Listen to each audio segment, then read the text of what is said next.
Love it. Now we are. The spirit. Yeah. So where we left off exactly was, I think after Togetos had been more or less revived, if not, you still have some interesting investigations, I think, that you want to do into Togetos's heart, or soul healing thing. Mm-hmm. But Togetos is aware again if disabled due to the damage it's taken. So I don't think it can walk around yet. Yeah. But you got its like primary like power source like running again. I'm pretty sure we tied it up, by the way. Oh, nice.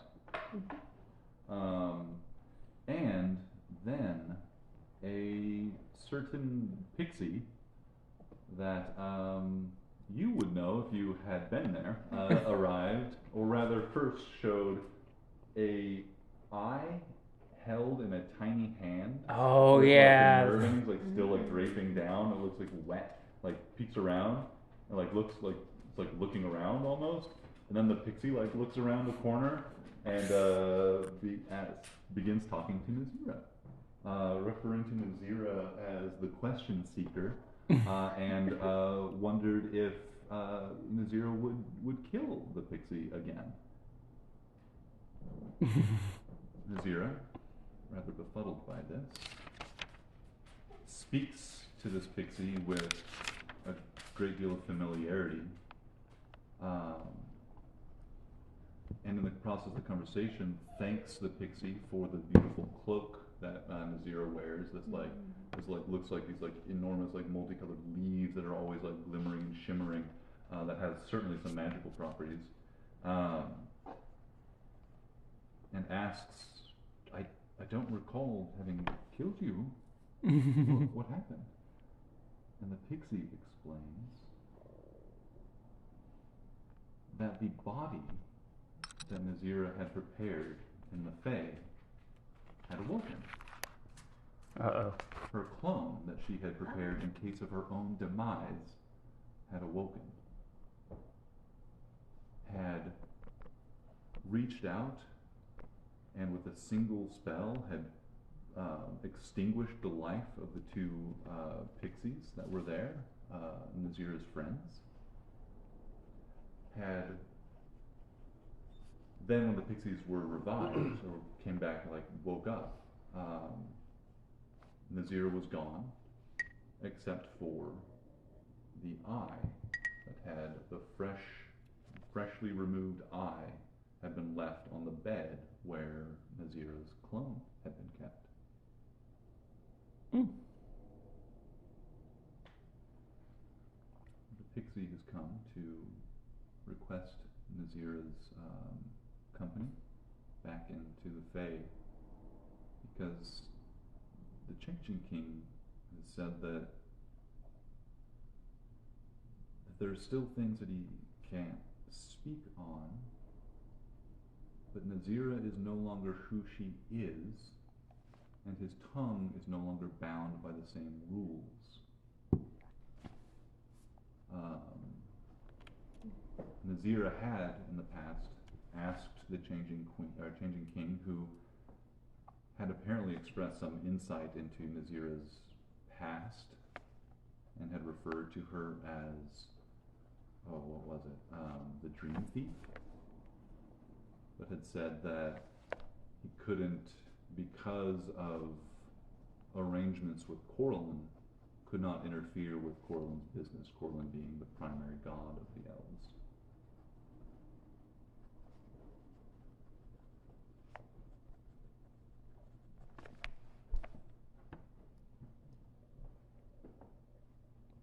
Corlin is behind this? Is that what's...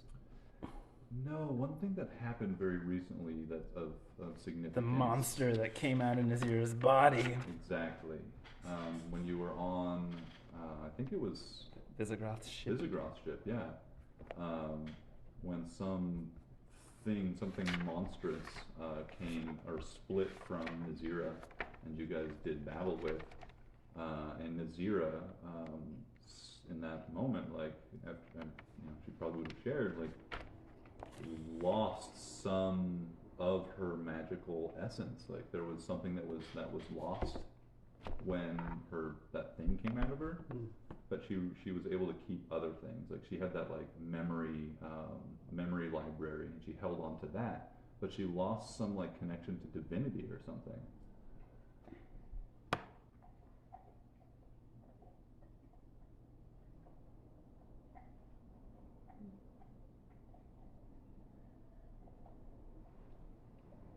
And so, Nazira departs. Nazira. You know, after a few, any pleasantries required. Of course. Big words. And she collects her things. Oh, fuck. I was gonna... She didn't freeze up again. I hope your wand keeps working. I was gonna readjust some of the things I gave out. You're welcome to do that now, before she leaves. Okay. I'm just gonna remake a few things in a row, so hers is like towards the first of the list, because things that fall back get kicked out. So she still has her wand. But hers is going to be the first to go. If I have to make it in Gotcha. something else, Yeah. hers will be the first to go. But That sounds reasonable. hopefully she'll be back before then. Yeah. I did it mostly so I could take the boots back from what's his face, Ryan, Ryan. our news. Poor Nancy. And so Nazira, after tending to any last needs, prepares her teleportation circle and says to you all that she expects to return, hopefully with more knowledge, something that can help us. And she disappears through the portal into light and then nothing. She gave us the Panopticon before she seems. left, right? But as the light of the spell flashes in this cylinder, flashing upwards, almost like this blinding light as the spell activates, there's a moment where it seems like it didn't work. Because standing there is a figure, and as your eyes adjust to the bright light, Oh, fuck. Quilla Wimblow, Ah. back on the boat. Quilla, you have just spent some time doing a few tasks. You were able to, it felt like these weird, as you try and recall where you spent your last couple days, these weird just vignettes of memory are coming into focus as your eyes adjust to that the strange sensation of teleporting across planes. You know that you spent some time with the Tidebringer. You spent some time looking into tide pools that felt like years or ages in some cases, and minutes or seconds, or just a fleeting dream in others. You even had a brief twilight visit back home. Were you able to reconnect with some of your family, but mostly it was limited to working out some of the details of the many trade arrangements you have been making. And it's like you've been drifting in and out of daydreams, one after the other. And you remember the one most recently. You remember walking amongst the giant, almost unending pit that you had seen before, where you had reached, or you had looked in and seen some versions of the past and some versions of the future with the aid of the Tidebringer. You remember walking down as if through a garden, but in a waking, sensible moment, you'd be utterly terrified by the immense drop on one side of you, and just the narrow path you're winding as you we're just walking through a garden, it felt like to you, down and down and down into this pit, surrounded by bits of sea life, anemones and coral and all these things that are occasionally drenched with water as the tide comes in, filling this place, or spilling a waterfall down its sides at least.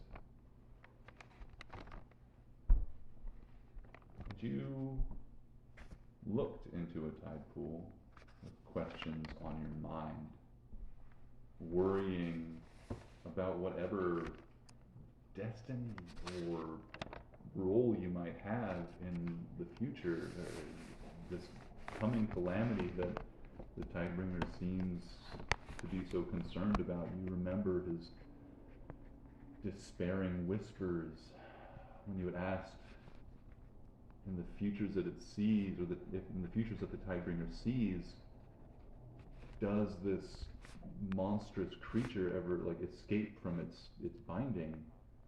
And his despaired, repeated whispers was, it always escapes, it always escapes. And you were thinking on this, and your sort of daydream brought you into the company of some strange creatures, certainly sentient, but their bodies serpentine, with long snake-like lower halves extending into long tails, arms, however, wielding weapons, cruel in their manufacture and design. They walked through a strange temple, the three of them, their strange, monstrous pet that followed them like a dog, and what looked like three nearly dead, bound captives. Walked into a strange structure, a structure covered in doors. And you followed them in. And you watched them as they moved around the strange underground temple structure that they found themselves in, knowing as little about the place as you do in this strange dream, but you feel at the same time a familiarity to it. And you watch them as they progress deeper inside until they come to a strange, large room with ancient writing on the walls, with symbols and statuesque guardians. They manipulate the things, this great grinding stone rings whirl around and find their place until the door opens. They fight these spiritual stone guardians that you see at the moment, and you feel a kinship to. And you look down and you're like glowing with the same spiritual light that they are. You're still unseen by these serpentine people. And at the last moment, it seems they realize that they themselves have been betrayed by the same foe that you see, that you face. They narrowly avoided, in this moment, you feel, taking an accidental step closer to the unlocking of this monster of the ancient, the first nightmare.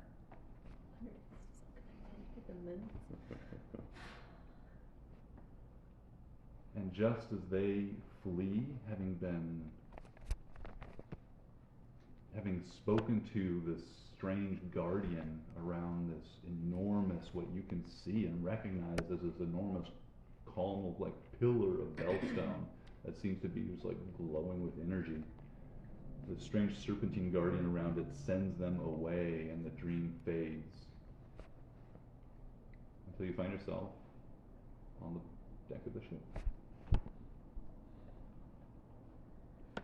One of them's swearing revenge for the hot boy candles.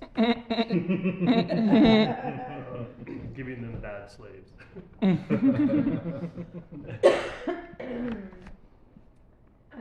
Yeah. Quilla, almost she's just lost her balance, kind of steadies herself on the ship. And, you can smell, tide water and sea air kind of, drift off with her as she materializes.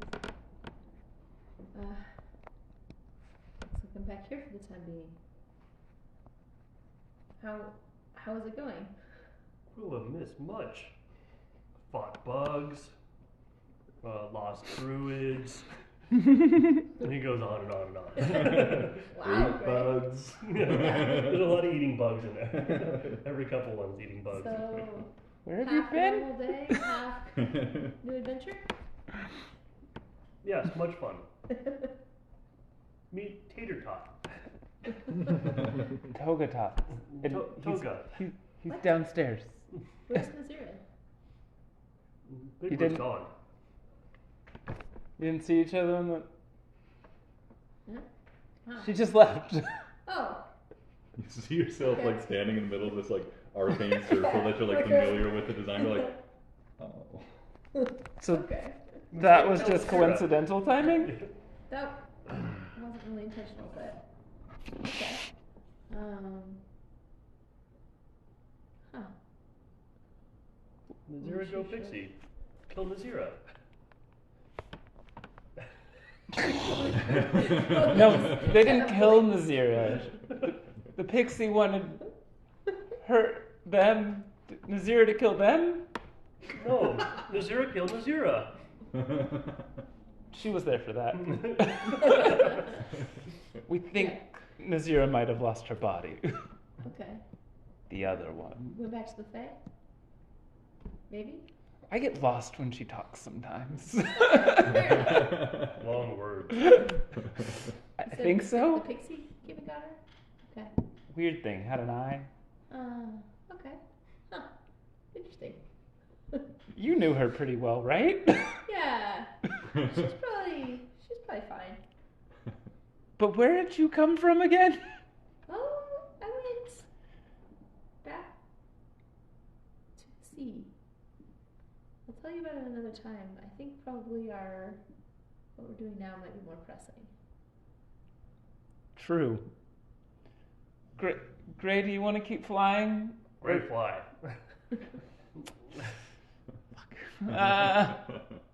Actually, wait, how long is it till we get there? I think you've gotten a good day, so you probably have like maybe a day left. Gray really needs a rest. He's pretty much tapped out, so no, Gray sleep. I think it was pretty fresh. Yeah, you feel like you've just woken up from a long, restful sleep. Yeah. I can, is it hard? Can I fly? Oh, you can fly. Okay. Sure. I'll show her how to fly. Cause spark hurt. Well, How to tap in. What? Gray got like electrocuted the first time he tried. If you start feeling hungry, let us know. okay. And Gray figured out I'm that gonna if have some snacks. no, Okay. but while you're flying, specifically, if you start to get hungry or feel that sensation, let us know because we might have to feed the ship more. Interesting. Okay. Gray's pretty smart. He may not say a lot, but he's got a thinker up there. Gray's like walking off to bed laughing hysterically. Gray's Gray smart. the smart. I mean, he thinks he is. He's convinced he is. We'll teach you how to fly. Yeah, they bring you to, like, you're familiar with the ship, you'd at least seen it a bit, right? Yeah, I've spent some time on the ship. I don't think I've flown it yet, but Yeah, I don't think so either. They bring you to the controls and give you just kind of the feel for it, but they, tell you like it's much more of just like this intuitive interaction you have, and like once you actually start working with the controls, you can feel your like conscious awareness of your body sort of like expand and diffuse into the ship and even into the air beyond the ship to a certain range. It begins to make much more sense as you can like feel, it's this weird sensation where you can like feel when the other members of the crew are like walking around on the ship, you can feel that to some extent. But please do give me an intelligence saving throw. oh gosh. Welcome back. Intelligence saving throw. It's 15. A 15, I believe it's just enough. You feel as you're at the same time, your mind and consciousness are going into the vessel and expanding. At the same time, there's this like pressure, like you're like you are imagining your consciousness almost like a bubble of air beneath the water, and at the same time as it's expanding, you can feel this immense pressure, like trying to like break that bubble and like get inside, and it is just this, the weight or the difficulty of your mind, your brain, just like expanding in such a way, you can feel that there is like something about the magic you control, that you have at your command, that helps buffer that, like, you know, that pressure that's trying to like break into your skull, it feels like. But there's just like, you like feel this like pressure coming in, and then you like kind of just like gird yourself, and you can feel like almost as if you're about to like cast one of your spells, like, or like burn a spell slot almost. But you instead just like divert that like arcane or magical energy into just defending, you know, your own mind from dissolution or whatever this is. If you remember, you did take damage from it, and you also burned the spell slot from the failure. So yeah, you guys hop on, or Quilla jumps into navigating, giving the rest of you a well-earned long rest as she takes command of the ship. Ray goes down to his little bed, casts a large on a maggot, uses it as a pillow. This warm, wiggling pillow. That is the most disgusting thing I've ever heard. Have an inspiration, Evan. Yay! Ray's inspired. So wonderful and so horrifying. It would be soft though, like think about it. No, I don't want to think about it. No, I'm good. I mean, think about it through like Alice in Wonderland kind of filter, where it's less gross and more fun. It's got a big smile on its It's face. probably like, you know, psychedelic pickle or something. Right. And fully on board with being sucked on. Yeah. I mean, it fully like kind of caresses your head. It curls up next to your face. I need to use a restroom real quick, but you guys can, take a Roll long for rest initiative. and wake up in the following morning with just probably at this point like half a day of travel ahead of you, until you expect to arrive at Bull Creek. Do we level up? Yeah.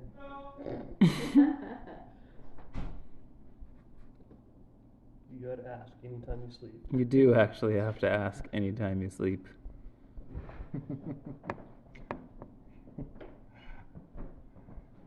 Okay. If we ever get to do it again, I don't know how to do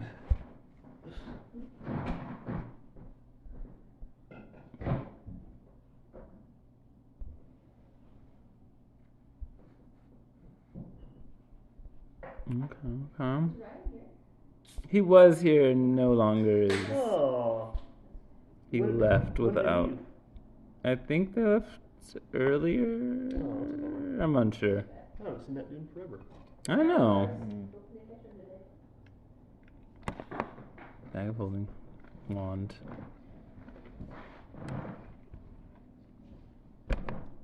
Ring. We have group gold of 11,275. Jesus Christ. Alright. Blockchain that. Blockchain. 11,275. How is the market doing, you know? I don't think great, actually. Did we have what's the exchange that crashed in our world? Bitcoin. Bitcoin. Yeah, like anytime a mosquito bit you and got to a certain size, you could trade that in for Bitcoin. an electrum gold or something. Mhm. Yeah. Coin. Our supply was worth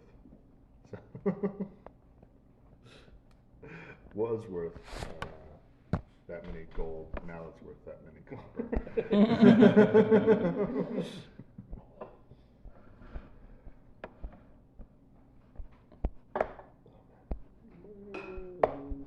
As you hours go by, Quilla, you become more and more comfortable with controlling the vessel, and you find that when you're connected with it in this way, you can, speak to Shippy at any time. Shippy typically like speaks through that like central like crystalline heart thing at the bottom of the ship. But when you're navigating it, when you're controlling the vessel, like you can almost telepathically communicate with Shippy. And Shippy, you know, on a couple occasions as you're flying through the night, it's like, wow, Quilla, you're doing a great job for your first flight. Very positive, encouraging, and go ahead. Quilla gets along wonderfully with Shippy. She loves the conversation. Chats right back. About what it's like to fly, about all these sensations that she's experiencing for the first time. Yeah, have a great time chatting with Shippy. Yeah, can you do a charisma check?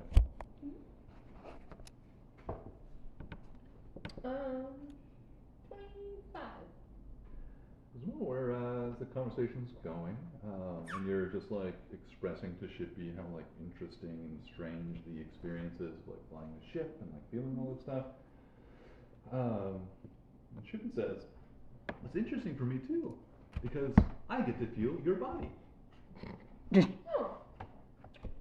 It feels so interesting to be made of fleshy, wet bits, and you're so small." Does it feel crowded? Crowded? No, it feels great. I don't seem to mind it, but it's sort of what I'm used to, so my perspective's probably a little different. That is an interesting feature, though. I like poke my leg. You feel that? That tickles? Is that the word? No, that kind of hurts. Yeah, I mean it's a poke. That's yeah. It was an experiment. Two of you get along famously, and Quilla, you know, you're like basically just navigating the ship through the night and sailing through the air and experiencing this. I'd like you all to give me roll me a d6, please. All of us? Yes. 3. 4. 3. 2. 3, 4, 3, 2. Excellent. And you don't feel any worse for the wear. Whatever, like again, you like even after like 6, 7, 8 hours pass of you just flying the ship, as you can feel the rest of the crew resting in their preferred ways. Some of them head atop arriving enormous grub. Others more traditionally resting. The hours go on, and you still feel fresh. You don't need to make any constitution or exhaustion saves. Like you can long rest and continue through the next day without issue. The dawn breaks, and you guys see, even from this height, you can see far to the west. You can see the what is it? The Tyrant's. What do we call it, Jared? Emerald Gate? No, the Tyrants. Wall of Tyrants. Yeah, Wall of Tyrants. We'll call it that. Yeah, like the enormous like cliff face over here that that's kind of what it is is. effectively right at this point in history the border between the Imperium and the Free Cities. You can see lights spilling over that at early dawn, and you can see, and then far to the east, you can see that early morning light painting the broken crag spire mountains far to the east, the border between the Free Cities and the bone wastes and whatever horrors and your potential travels will take you. But in this time, in the morning, I think at this point you probably passed by this, looking behind you, the enormous sleeping volcanic mountain that is southwest of Karong. And you can probably see that in the distance. It's a peak scraping against, or clouds having to part around the mountain. And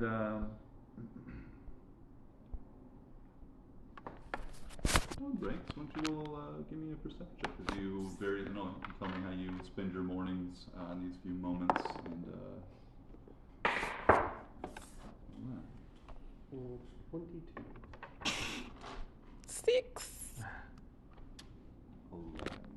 7. Xerox spends the morning, she usually tries to wake up before everyone else and try to make sure that everything is kind of safe and good to go before people start their morning routines. But you find her on the deck, kind of walking around, twirling her hammer absent-mindedly. And she's fascinated with the tuning forks. She's going to be up towards the prow. Yeah. Just hanging out up there, kind of occasionally just kind of smell.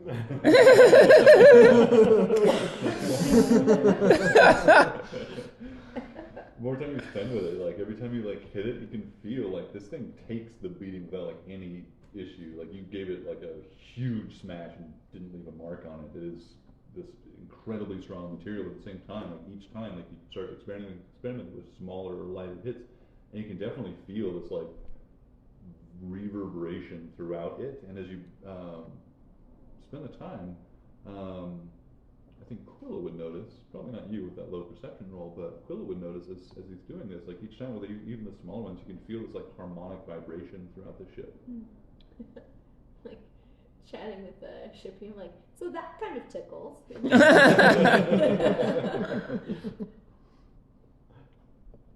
that feel like a tickle to you? I mean, Yeah, it tickles and it does. It's kind of unpleasant. It's kind of nice, and it doesn't go away for a while. yeah, it definitely lasts for a while.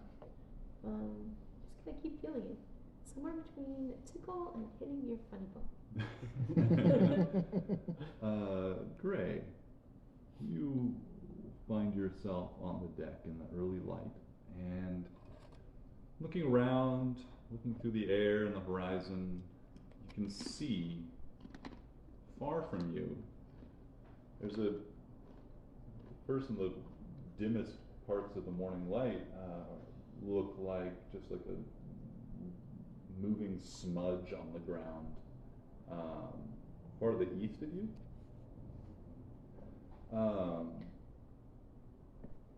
Just south of these like rolling hills, kind of like ahead, probably north and east of you. Just south of these like rolling hills that lead to, following those rolling hills up northeast like leads to the mine, the Bellstone mine. But south of those hills is these like open plains, for miles and miles. And you see the smudge moving slowly in the distance. And looking at it as the light grows, as the moments pass and the sun rises, you can see that it is an enormous like herd of horses or something.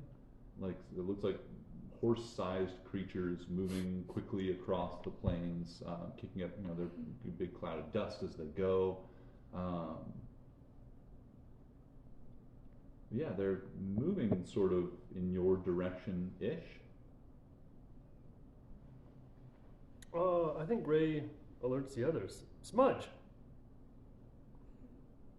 Horse smudge? No. Strange smudge. Investigate.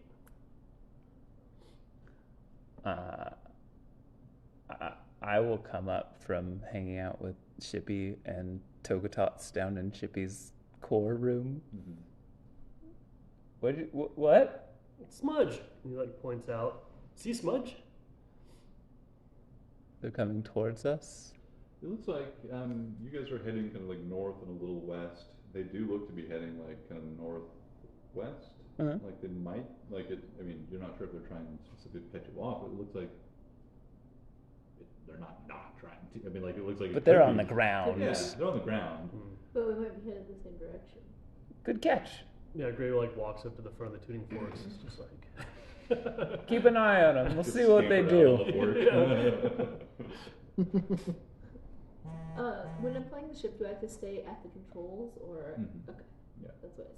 And it's below deck or on? No, it's on the like quarter deck. Like on the quarter deck in the back. Okay. These tongues are solid, right? They're not like moving. Oh yeah, they are like just like I mean you saw Xerox slam into the tongs with like, or the, the tuning fork blade thing that protrudes out the front like 15, 20 feet. Hit him with maximum strength and didn't make a mark. Gotcha. You stick a tuning fork on your forehead. Yeah.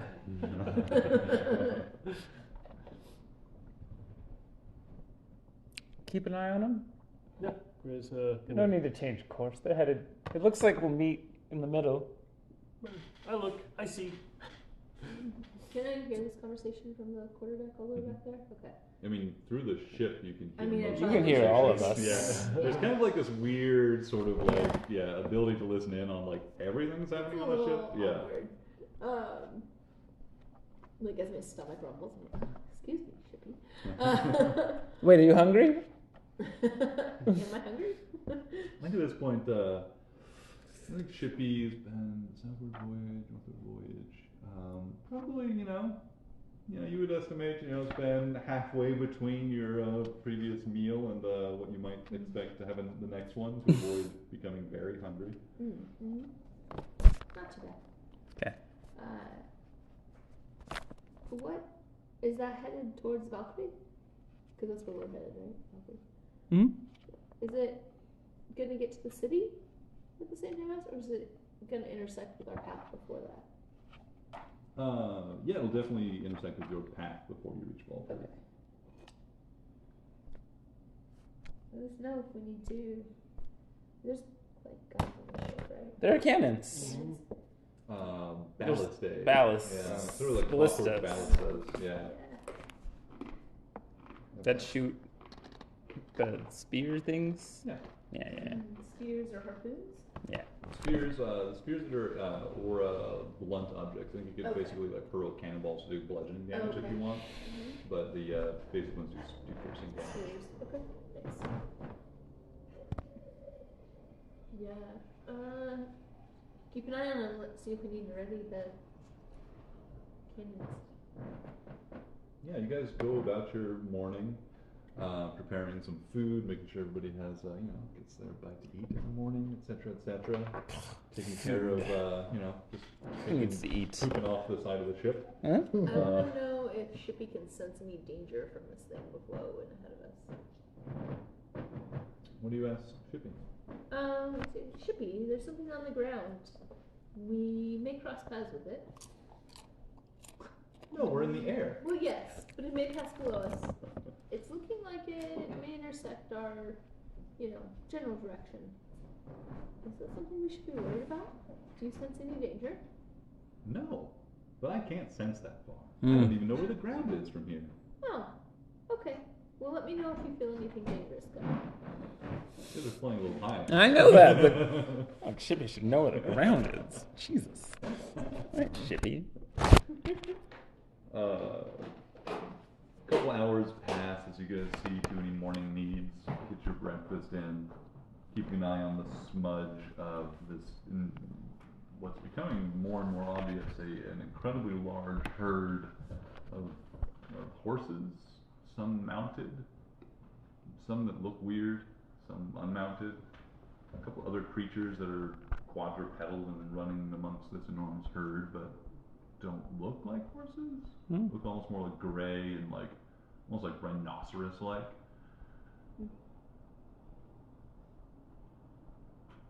The smudge of them, even as it's beginning to become more evident of what it is and become detailed, splits.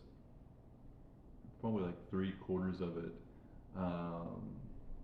You see them beginning to, first a smaller detachment, maybe 1/4 or 1/3 of them, split off and continue in the direction of seeming to intercept you all. The remaining larger group of them seems to split in half first. Then you can see they seem to be riding in circles around something. And you can see something erupt from the ground. And you can see what you can now see as people riding horses and as centaurs as well, and other strange folk, hurling what look like harpoons or like spears with ropes or something attached to them into the ground, and soon like there's like 50 or 100 of these like horse people that are hauling ropes trying to pull something out of the ground. Does it? Meanwhile, a smaller detachment is riding fast, kind of like towards you guys, to intercept. Does it look like the thing in the ground is moving? It like erupted from the ground. You can see at this point them struggling with something like roiling. Like you can see the ground beneath like churning. You can see like rocks, and you can see a tree just like collapse and like fall into the ground and get swallowed up. Does that look interesting to anybody else? Gray, want to look?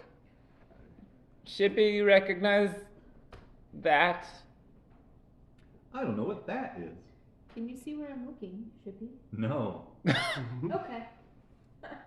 Just checking. Xerox will go man one of the ballista. Yeah, you pop into the ballista, putting your feet in place to be able to manipulate its aim, feeling like you can like even with this like thing on the ground, you can like push the ballista up into its like raised position so it can shoot more down as well, giving you more freedom of angle of attack. Should we fly over there then? Yeah. Let's see what's going on there. They There's seem interested in us. some coming our way. Yeah. Are we missing Nazira's chatty spells right now? It's all right. I can talk. Okay. That's good. Need help. Pull up from ground. That's what I was thinking, Greg. Need help. We turn directions over there. Yeah, absolutely. You guys shift directions. Are you like moving to like head towards the like meet up with the intercepting group as quickly as possible, or are you going for the larger group that's wrangling, it seems, something underground? We'll head to the intercepting group unless the others seem like they're in trouble. Does it look like a fight? As the moments turn into minutes, turn into, you know, like a 20 minutes or so, like you can watch as this progresses, there is this enormous, there's something large underground they are trying to wrestle onto the surface. You can see it like, there are moments where something shifts heavily underneath the earth, and you can see some sort of like a long creature, it seems like it's like chitinous, like scales. You can't see really the full thing. It's like covered in the earth that it's like upsetting and churning. You see like one of the horses just get like pulled in, thrown into the air and pulled underneath the earth. But the majority of them still, you can still see more of them riding by, impaling this thing with spears to help like turn around and just like begin to try and drag it up. They're definitely struggling with whatever this is. They're hunting it. Zorn? Zorn? Zorn wasn't that big. Oh, okay.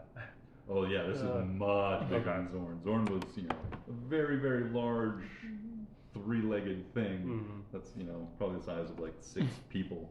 This is enormous, gargantuan. Like it's, yeah. Big Zorn. It's scaled though, not like rocks. Oh, Zorn. I remember thee. Zorn was great. He helped us Fed him in battle. gems. The golems. Dug up the valleys for us. Yeah. Mhm. That was Forward so cool. attack. Perfect. But we sent him back to the other plane. After giving him a lot of tasty Tasty medals treats. and A jewels. lot of tasty money. Yeah. Tasty treats. He was starving. Zorn is always starving. Fed him the reserves of some poor Yeah. city. Some poor pretty city that's trying to hungry and that's infinite. So. Could have fed hundreds of people. No. Nah. What do you do next time? Send Zorn to the Imperium. Yeah. They have lots of gold there. Do they have a Fort Knox? Yeah. It's like they open the doors one day and it's empty. Yeah. Always West Point. I think we still head towards the the party that's headed our way unless there's like dire need that's obvious we could assist with. Like they're getting just demolished or something. Yeah. You begin to change course. You begin to like travel. Even like, are you traveling? Are you lowering your elevation as well, A little bit, yeah. or altitude? Start tying off ropes to the side of the boat so I can jump down when I get close enough. Oh, cool. Yeah. I'll say you could get up to 200 feet of rope probably. Sweet. Yeah, Yeah. I'd say we'd get within 150, 200 feet. Okay. As you draw closer, flying above them, you can see many of them have longbows at ready, like especially the centaurs who have much less difficulty wielding such an enormous bow as they ride or as they run. They are many of them have arrows not pulling back the strings or like ready to like deal with you if you do anything, but they look to be like as you guys draw closer, they like a small group of them kind of like rides to a stop while the others kind of begin circling around you in both directions of the ship, keeping themselves in range of you, but seeing what the hell you are doing. Shippy, I think we're gonna stop and chat with these folks. We will be ready to move fast, but boop. I'm sliding down the rope. Yeah. Gray's riding on his shoulders. All right. You basically park the ship. You've learned that Shippy is capable of keeping the ship stable or keeping the ship moving in exactly its current rate and direction, which has like an autopilot basically that's very dumb and could destroy the ship if you ran it into things. Like into a mountain. Yeah. So you take it to a stop. Yeah. Yeah, I'll go ahead and like pull it up within easy range for Nibbles to visit with them and stop. Nibbles. Oh. Sorry. Throwback. I don't know where that came from. Yeah. Beep Boop slides down the rope. You as well, Xerox? Or are you up on the gun still? Xerox on the stand gun. All right. But Anybody Gray going goes down with? Nibbles. He's on my shoulder. Gray is. I'll get You like can certainly follow after you park the vessel. as close as Yeah, I I'll can go. to yell at them Okay. with my booming voice. Yeah, it's you start climbing or sliding down the rope, probably like 100 feet. You kind of like have like halfway between the ground just to like see like none of them have took aim at you, and like the 5 of them, 2 centaurs and 3 horsemen, saunter up to nearby, maybe like 50 feet away from where you would drop to the ground, and just keeping an eye on you. Are you following us?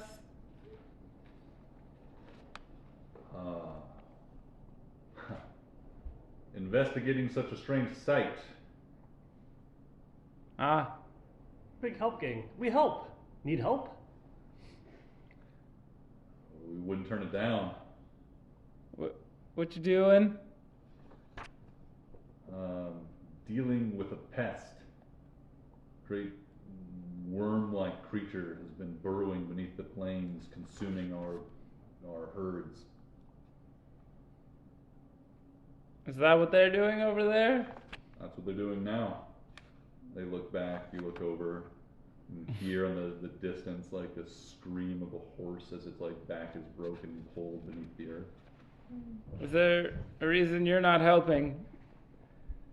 I want to make sure you weren't going to intercede, and also this creature, we can always bait it out again. But you're new.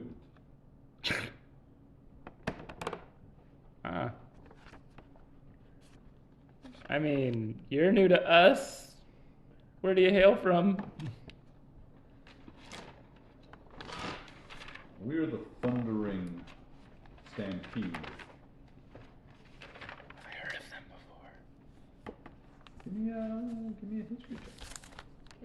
Can I Yeah, make anybody. You guys are all. You can take it with advantage, Xerox and Gray.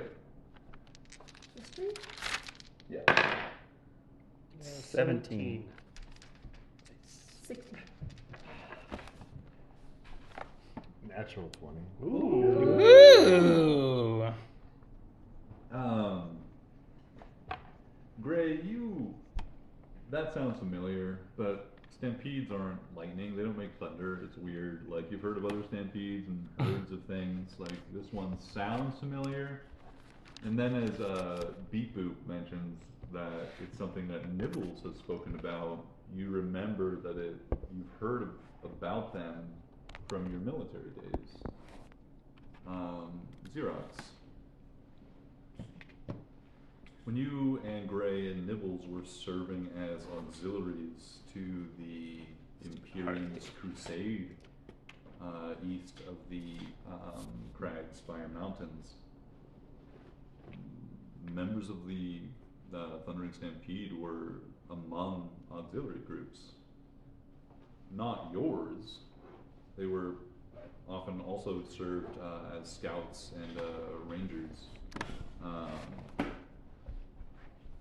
But they, at least some of them, certainly not all, like some detachment, like some of them were sent off to serve,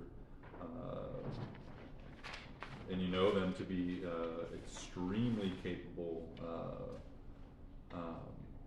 navigators of the wild, also range combatants typically. All of them can outride or outrun and outrange almost any opponent. Here's some warriors, worthy of respect. And I cast firebolt on them and just kidding. Oh. Leave your phone here to record. Yeah. Do we have another phone to record? Yeah. Quit trying to take over. Let's see Tell her to come play. Yeah. She would love it. She's She already could been be here. a part of the Thundering Herd. Mom, I know you've always wanted to be a centaur, but She's probably already got a level 16 character somewhere. Yeah. I love you all. Bye. My character's on the internet if you would like to use it for anything. Hearing the name Thundering Herd, Xerox would make her way down. Okay. I never established what my unit was called or anything like that in the. Is there a system that the Imperium has for the Imperium had, as the Imperium was wont to, had extraordinarily boring and administrative names for all the auxiliary groups. Like you were auxiliary group 1071 or something stupid. But each of them also had their own company name and stuff. And you're welcome to make that up. That was kind of colloquially or commonly commonly referred to as. Also, I have Beep Boop stats up now. Also, Oh, nice. if you need them.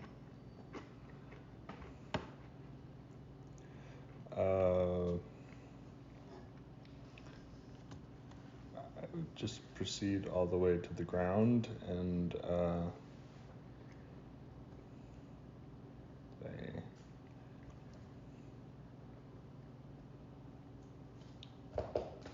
I don't really have anything to say at this point.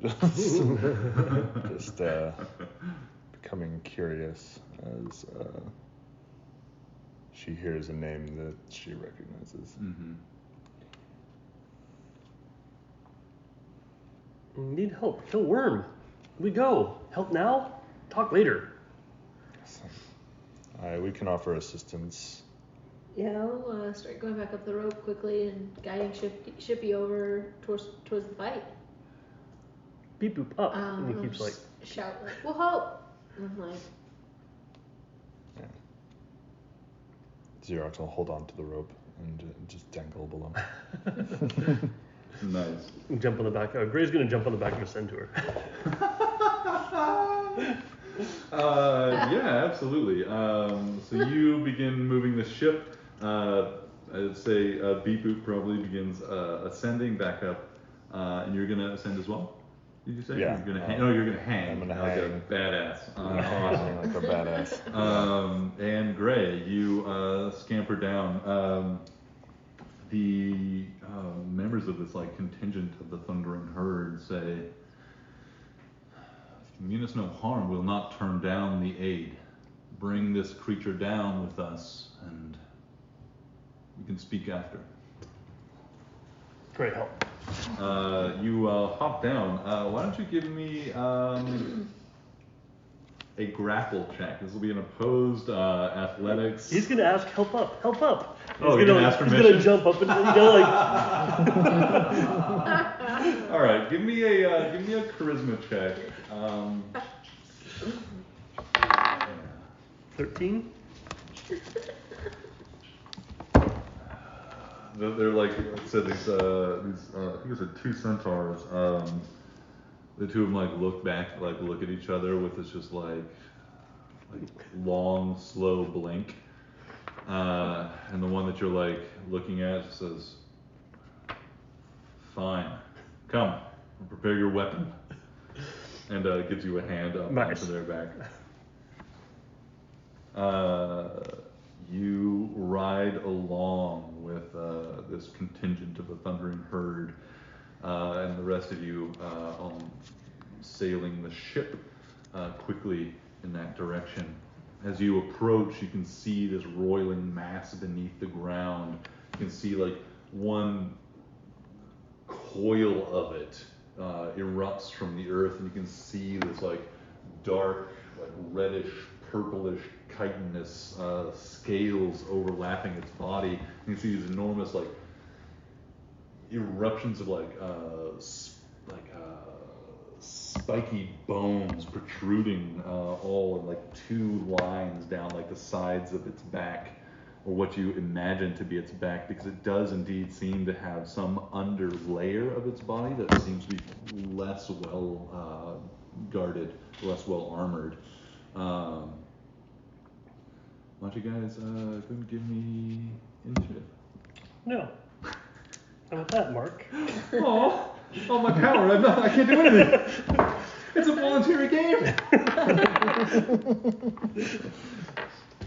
8. Oh, damn. 16.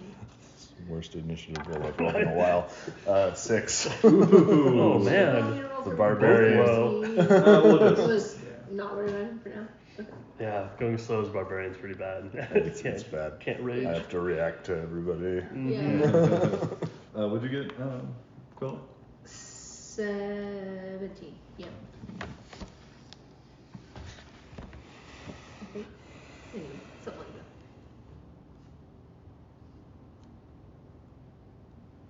Oh.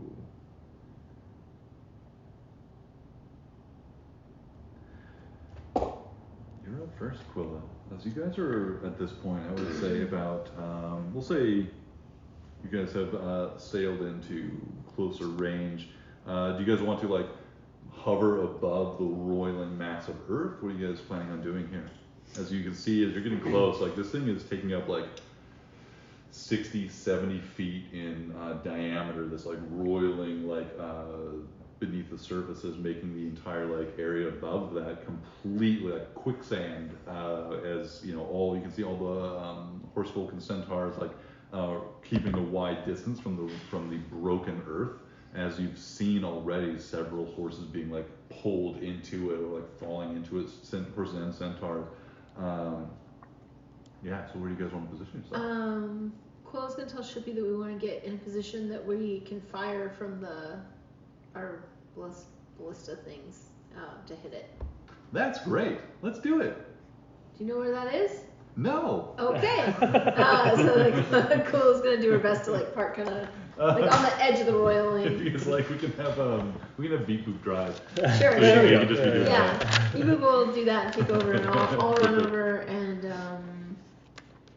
if everybody else is going down below, I'll try to fire from the ship.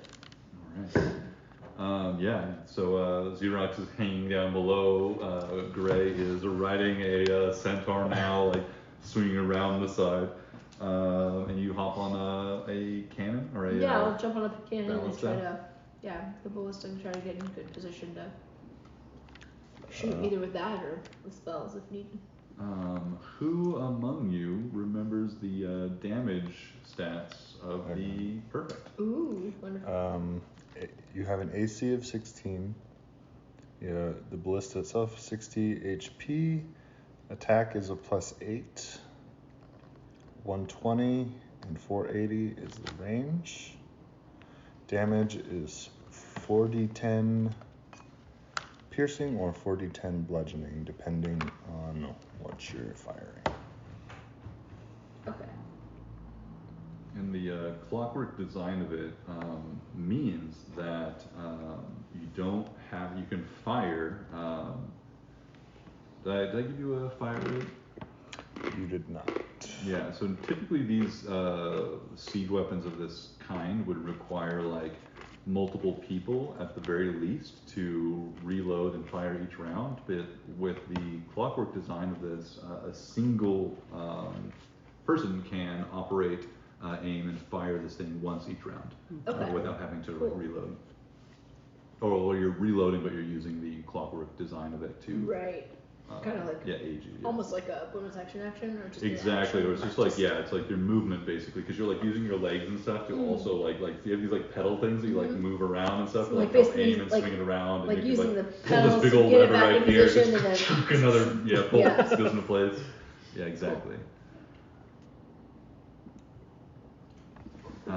So yeah, it's your turn. Beep Boop brings the vessel in. I'd say we'll start this this round out at I'll say 200 feet away from the giant circle. So like 230 or 40 feet away from the center of it. And you do see this like writhing coil of whatever enormous creature this is, like erupting from the earth and just like quickly like burrowing it, trying to burrow its way back down, even as you can see like these ropes and chains like being pulled down to the earth, and like the straining of dozens of horses and centaurs trying to pull this thing back onto the surface or keep it from diving below. Here's a weird question. Yeah. Can I wanna, before I fire, I wanna use my bonus action to cast Shillelagh on the spear. To add like a magical, just to add like magic to it. I'll say that this does not change the damage of it, but does make it magical for the purpose of overcoming that's magical all I'm really resistance. going for here. For sure, yeah. Just magical, That's just great. in case. Each round you're just like, like it's all like weird and magical. Little weird tendrils of like something glow around it. Suddenly, like the bolt just looks like it's been submerged under a shipwreck for 100 years. Yeah, it Come back up. It's like got this like little briny essence on it. I like it. Doesn't make it less accurate. It just makes it magical. Yeah, I will fire away at this weird writhing creature in the middle. Excellent. Are we within 120 now? I'll say that this is, what did I say, like 100 something. 120 and 480 were. I think it's 200 away. Yeah. Oh, you're 200 away. Okay. So yeah, I'll be just out of range. I'm gonna tell Shippy to get a little closer, and I'm still gonna fire at disadvantage. +8, so it's gonna be 14 to hit. 14 to hit. It does not hit. The bolt, or the bolt like slams into the carapace of the creature and just shatters and glances off. Shout again for Shippy, a little closer. Beep Boop complies. In characteristic Beep Boop fashion. Next up, actually rolled a 19, but whatever creature this is does not have the greatest dexterity, and ended up tying with Quill at 17. It writhes beneath the earth. At this point you can see whatever great maw of this creature erupts from another portion of the ground, just like swallowing two horses and their riders.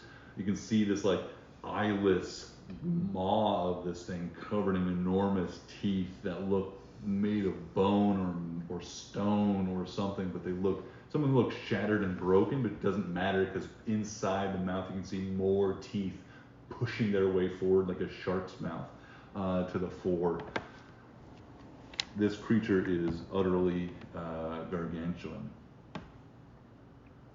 It swallows up the riders and takes another dive as it does, like it raises up in the air, slams onto the ground, swallowing some of the riders and pushing them down beneath the earth along with it. It is still trying to escape at this point, and is going to make a strength check against the Thundering Stampede. Both rolled very low, but for now, the worm, this giant worm creature, is now still struggling. You can see the herd or the stampede begins like stops and strains against it as it dives beneath the earth.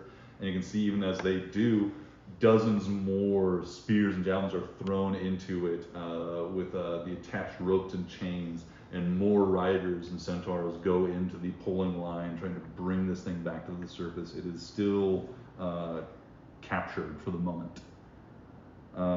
After it, Gray, you're up. And Xerox, you're on deck. Gray. Oh wait, let me do, what's Beep Boop's initiative? Beep Boop's initiative is +3. It's 3. Oh great, it's still Gray's turn. All right. So as the centaur rides closer, throwing spears, what's its... This one right now is still has like one of these immense longbows, Okay. and you can see it's still just like peppering the creature, just like with rapid shots, trying to aim for its mouth or any soft tissue it can see. Okay, so what Gray is going to do is he is going to cast Transmute Rock. So any non-magical mud, any creature in the mud when it transforms must make a Dexterity saving throw. What's the like area of effect of this? Area of effect is 40 feet. Ooh, that's nice. Mm-hmm. And a 40-foot cube. That's very nice. 40-foot cube, absolutely. It's a what's it? Dexterity saving throw. Dexterity. Not the most dexterous, as I just mentioned, with a -2. Or dex. That Nice. is an 8 on its save. That is not going to cut it. Any creature in the mud when it transforms must make it to say that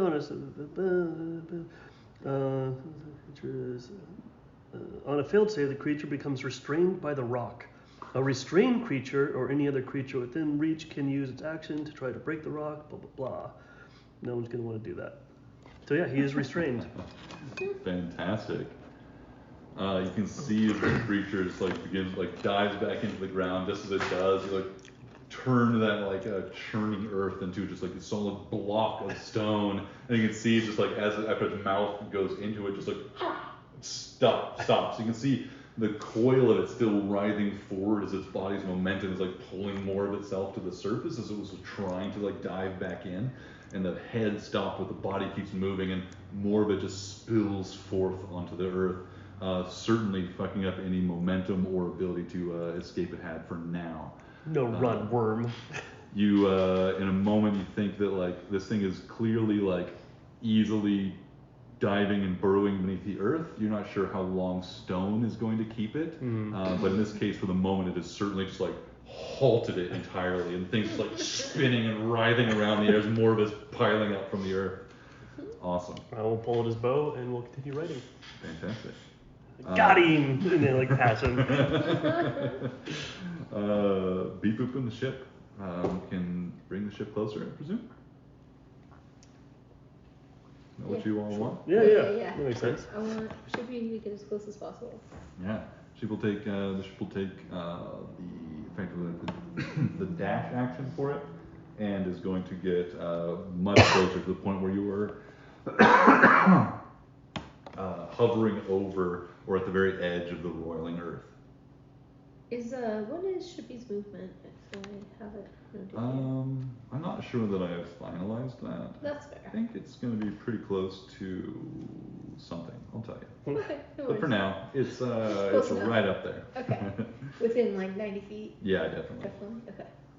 Yeah, it was the thing is like the writhing worm serpent thing is like writhing around, coiling above the earth. The ship is now like stationed probably like, let's say like 50 feet, 60 feet clearance from the writhing body. Okay. So another maybe like 30 or so from the like unstable earth. Okay.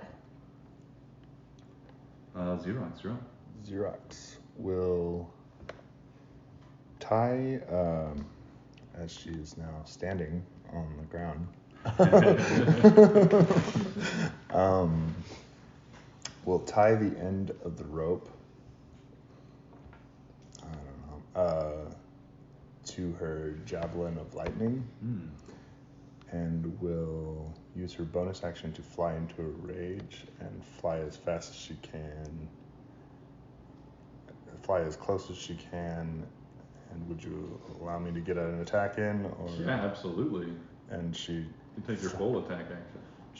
She'll throw that javelin recklessly at the worm. Fantastic. Which definitely needed that reckless. That's restrained anyway, so you had advantage regardless. Okay. Alright, well. Cool. So that'll be a 17 to hit. 17. Are you sure that's all you got? Because that does not make it. Oh, man. Wow. That's all I got. Damn. All right. I would...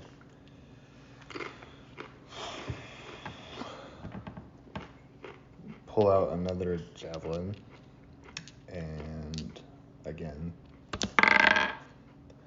throw it, this time not attached to any rope or anything like that. 22 to hit. That hits. And okay, so that would be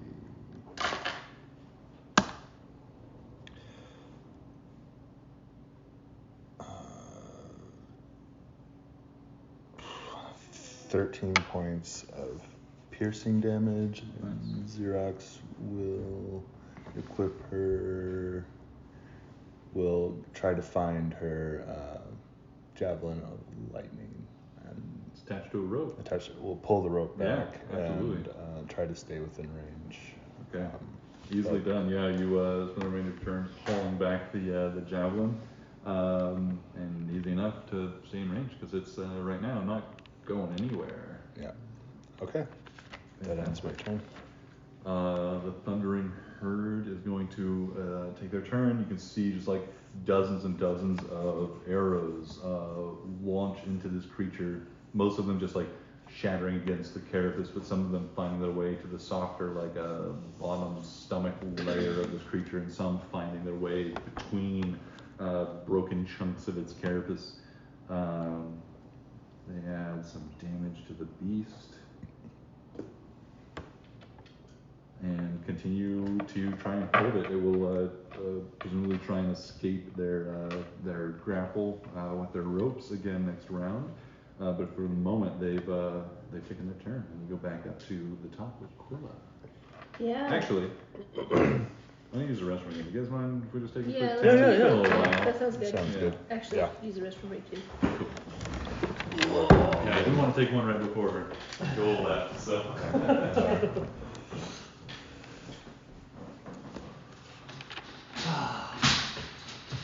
You know, I picked up that transmute earth spell not recently, but it's actually been a pretty badass spell.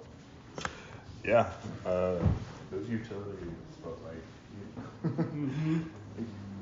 I'm always torn because you could always do like just stupid damage, but you know, like I want to do cool stuff too. Yeah, exactly. Yeah. I don't know. I've learned, especially with my character, damage is overrated. Yeah. Like Nazira around, you know, she makes it super easy. She's got a million spells for that stuff. Yeah, exactly. No, but like the utility stuff, like just making it harder for the enemy to do what they're trying to do. Or impossible. Yeah, impossible. Like, yeah, that's infinitely more useful. Hello. It's super frustrating as a DM when you like got this big fight planned out and it's gonna be badass, but Oh, that's so satisfying. yeah. Feels great.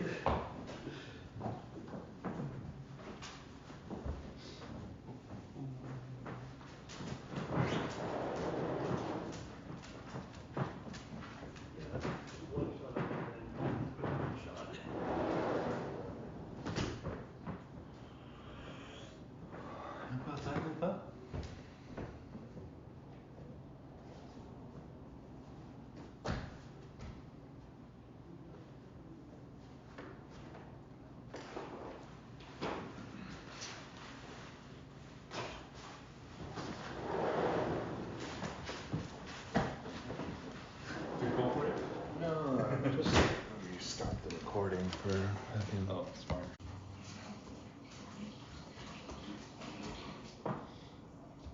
Oh, Xerox. Mm. Yeah, you would know. Did I mention that you would know the thundering stampede hails from Karan? Karan. Where is Quran? It is right there. Right there. Oh, right there. It Okay. was a little far away from it. Mhm. Not quite the trick.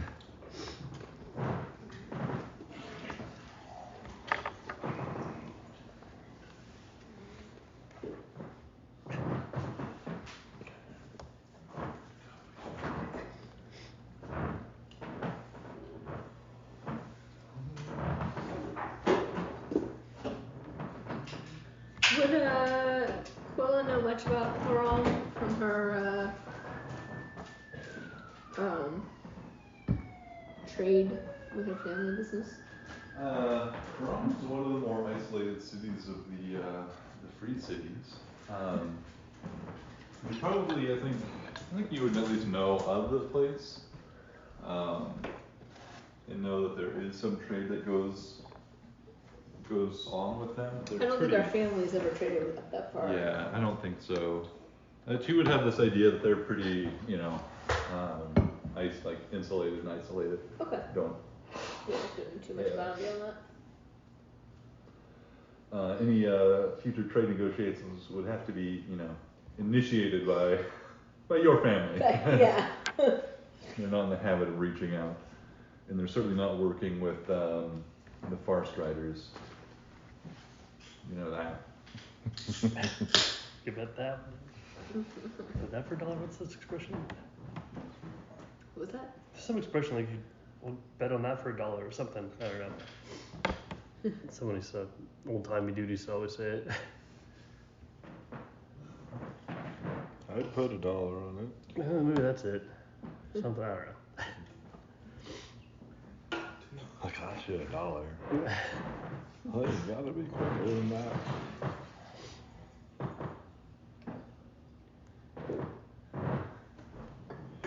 So at the top of the mound, we have, I believe, Quilla. Quilla is going to, now that we're a little closer, I'm going to use my bonus action to cast Hex on the creature. And then try to hit it with this stuff. Excellent. And it's not that I don't have disadvantage anymore. Oh, but I rolled like shit. That's, it didn't hit. That's like 12. Not enough. That this heavily armored, enormous beast. It's hexed, but it's not. The bolt just like slams in, like kind of disappears. Not sure if it broke or glanced off and see it, or if it just slid into the flesh of the creature, but it's just not enough to, like a sliver instead of a puncture. Not enough. That's fine. Get back to cranking the gears. Now it is time for the creature's turn. It is interestingly, okay, so the creature now is still just like trying, it's like the initial moment of it, like its momentum being stopped, and as the rock solidifies around its head, it's kind of ended as like more and more of its body is like coiled and like propelled itself up onto the surface. Now it's like so much of it has landed and slammed down onto the ground. You felt the earth around you shake. Its like tail slams down and like crushes another couple of these horse people. The ability that is impacted by my hex spell is strength. Oh, perfect. Fantastic. It is going to take you can see it's like the end of its tail has this like almost like scythe-like barb on it, and it just like swings that around and like cuts through a couple more of the horse people, And it is then going to take its turn now with disadvantage to try and break free of its grapple. Whether it's dex, also because it's restrained dexterity saving throw too. Okay. Oh, right. So strength or now he's screwed. Oh yeah, doesn't it? Is it a special roll to get free of the stone? It doesn't The transmute, say. or is it- I was trying to figure that out. It doesn't like specify because it says until dismissed. There's no like Okay, concentration that'd on the be spell. against your spell save then, Okay. or against your your DS spell DC. yeah. Yeah. So it'll make that for the stone, and it is still on top of that held by all these ropes and shit that are attached to it. So first against the stone, against your DC, that's with disadvantage is not good. It does have a decent strength. So let's see. It does have a very good strength. It rolled a 9 and gets an 18. Jesus. Wow. It has a +9 to its strength ability. That's pretty nice. Does that beat your spell DC? 16. 16. So you can see as the weight of the thing is on top of the rock and it's like writhing, the more of its body hits the ground and it begins to like coil and flex itself to try and push down beneath the stone. You can hear this loud crack as it first breaks and the thing begins to like burrow its way through your transmuted stone. And then like the ropes all grow taut as with a roar, all of the thundering stampede begin trying to haul the creature back with renewed force. So it's an action to do the stone, I'm pretty sure. So it doesn't have another action to try and break free Nice. of this.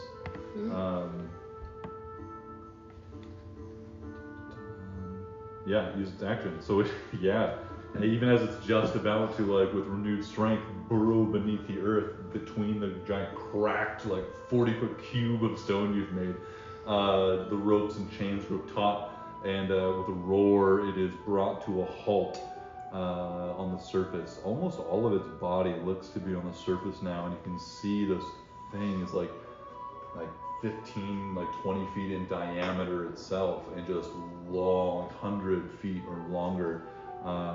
Just this enormous worm covered in chitinous armor. And with its turn ending, Gray, you're up. Gray's just gonna pull out his bow and make an attack at this dude.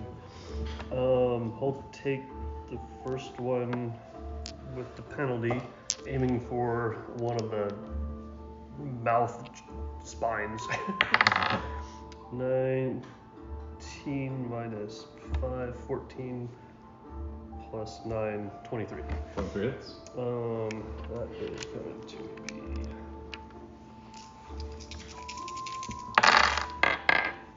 7, 8, 9, 10, 11 plus 19, so 30 on the first hit. 30 damage. Wow.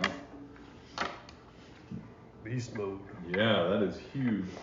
Your anti-rage bow just like crackles, and you can see this like burst of flame almost as a charred log is like hit, and as that the arrow launches and just almost like you can see it like just unslowed pierce through the armor of the creature, burrowing into its flesh. And you can't see it, but those riders of the stampede on the other side see the arrow burst through the other side with a spray of Icarus flesh and blood. Next shot. The fire was actually fireflies that were flying off of it. Perfect. Yeah. Yeah, like the bow crackles and all these sparks, and they just turn into fireflies and like fly around. Oh, nice. Cool imagery. That's really cool imagery. That is not going to do it. It'll only be 10 to hit. No. Nope. Bonus action. That'll end his turn. I'm like 99% sure. Okay. You all want to do anything with the ship as Beep Boop continues to navigate? Or are you good where I you think are? just make sure we stay within a good range, like probably pretty close. Okay. Yeah, it's like already like it hasn't made a move since its entrapment in the stone, so you guys are still in like a pretty close position. Hold in there. Yeah, great. Gray cast and ensnaring strike. Oh, so it's makes a DC or makes a save? No, this is like for next turn. Oh, gotcha. All right, Xerox. Xerox will once again So you got your lightning lightning back. javelin and will recklessly throw this thing.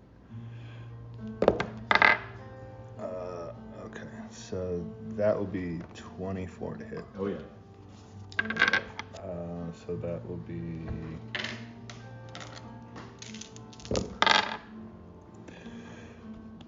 1 piercing damage. And that will be 18 lightning damage Nice. as it embeds itself. And since there's a rope attached to it, Xerox, I will use my movement to fly back up onto the ship Ooh. Nice. Very and yell at Shipby to lift off and start pulling on this thing. Yeah, absolutely. Nice. good. Hell yeah. You throw the javelin with a spark of lightning from the wound, just like embeds itself deep in the creature, and you just jump like fucking crazy. Your leap is so great. Just like jump back onto the ship from the ground, just even as like the tail like comes down and slams into the ground right beside you. Holding onto the rope, you brace yourself and give Beep Boop the order to fly it up. Awesome. Anything else, you're on? That'll do it. Alright. The herd's gonna do their damage to the barrage of arrows and javelins flies into this creature.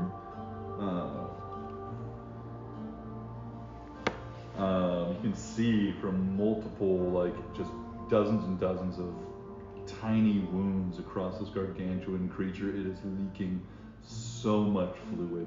This like faint, like pale, sort of like lavender-colored blood, as it's just like leaking from all these holes across it as it tries to burrow beneath the earth again. They hold fast, and Quilla, you're up. Okay. Quilla's gonna try to hit it again. Oh wait, I was sure on roll once. Ah! That's gonna be 18 to hit. 18 hits. Okay. So then 110. Oh, and a hex. So it's gonna be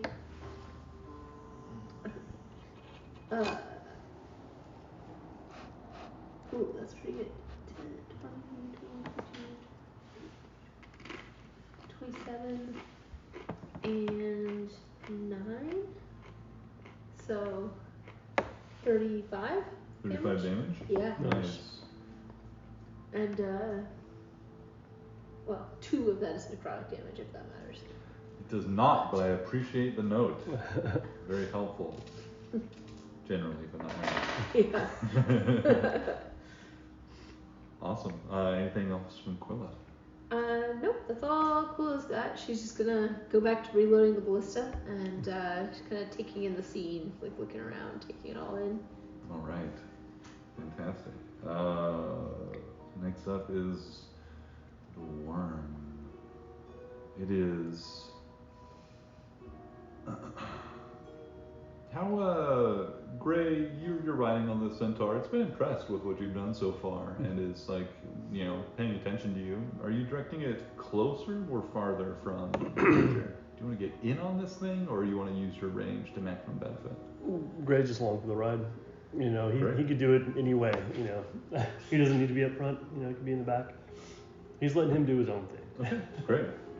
The centaur, in that case, noticing your effective use of the bow, is going to continue at sort of like this, running along with the other like skirmishing riders around this creature, just continually peppering it with arrows, aiming at its mouth, its underbelly, its soft spots.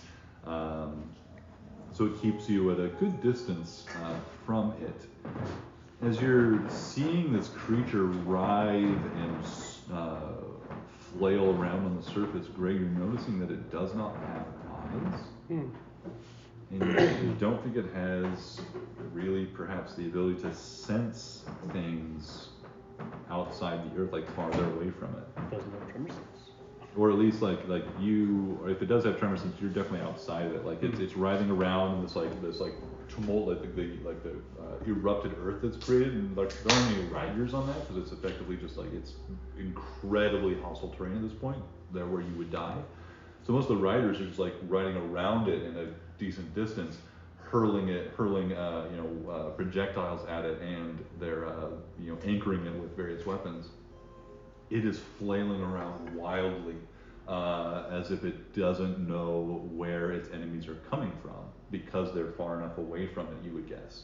That any sense it has, because it doesn't have any senses based on sight, any sense it has up on the earth, the surface, far less effective. And they're staying far enough away from it that it's just flailing around randomly, catching some of them off guard, like with just off chance, but it is struggling to, all its focus seems to be just getting beneath the earth again.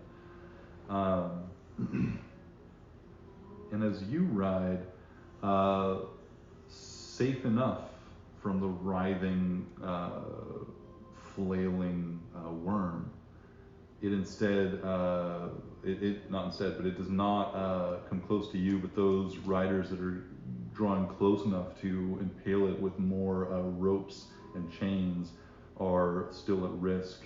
And you see another couple horses and riders and centaurs get swallowed up, and it's writhing. I'm not even sure if they got hit or if it just erupted from the ground beneath them and they just swallowed down.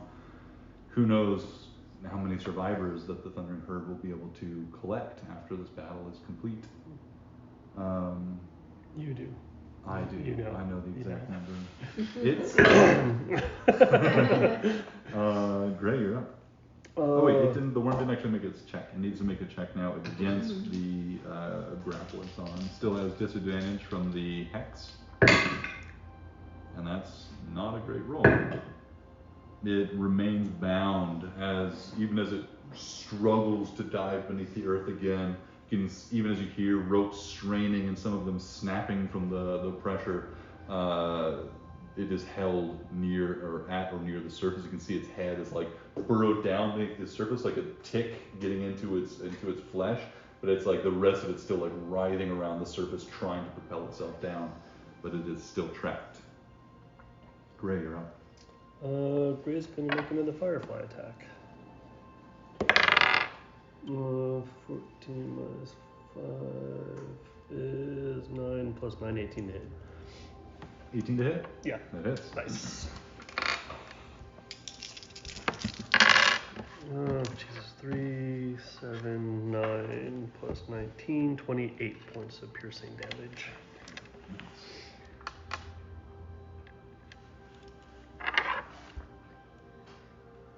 This thing is looking heavily wounded as another magical arrow, just like bursts through from one side out through the other, spraying the centaurs and horse people on the other side with its faint lavender blood.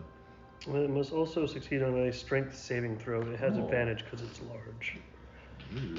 But didn't you? This was the strength saving throws are penalized. They're penalized because of the hex. Was that just ability checks, or was that saving throws as well? Oh, it just says ability checks, I think. Let me double check that.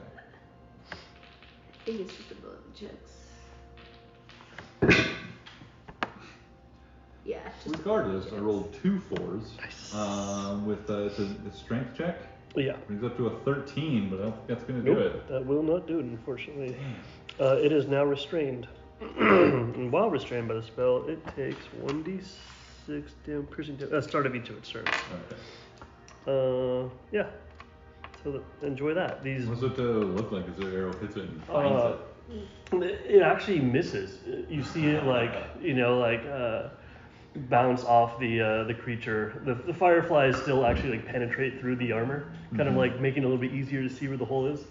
As the arrow falls to the ground, and these thorny vines just kind of wrap around this worm, just spinning around it, making a little green circles along its body. Yeah, and even as it like writhes and tries to like get out of this, it just like makes the entanglement worse as it spreads around its body, like tying it into knots almost. Fantastic. A second attack. Oh yeah, just go ahead. Oh, no miss. Keep attacking. This one actually does miss. He's aiming for the It's, same hole. and Is it restrained? It is restrained. Doesn't that mean you have advantage? Oh shit. Yeah. Shit. Nope. Alright. Fair play. Beep Boop continues keeping the ship in a like kind of like circling around this the center of the action, keeping you guys in range. We'll say, and Xerox, you're up. Xerox, so Quilla's in the ballista, so we have 2 ballista, right? Mm-hmm. So they're on either side of the ship. So I assume if we're keeping one train, she's on the one that would be more exit. The other side would not be able to. Beep Boop would have to like angle the ship Yeah. to make that work. So Xerox Vehicle handling check. will run and grab one of the ballista bolts and will attempt to throw it down. Awesome. So you got like the rope holding on to the lightning javelin in one hand, like wrapped around your arm, and you grab the bolt and just hurl it down at the creature. Yeah. That's awesome. Hell yeah. Yeah, you can just treat it like a javelin. Okay. We'll do the javelins are 1d6. Yeah, 1d6. Let's do a 1d8 for this thing. Okay. Alright. Sweet.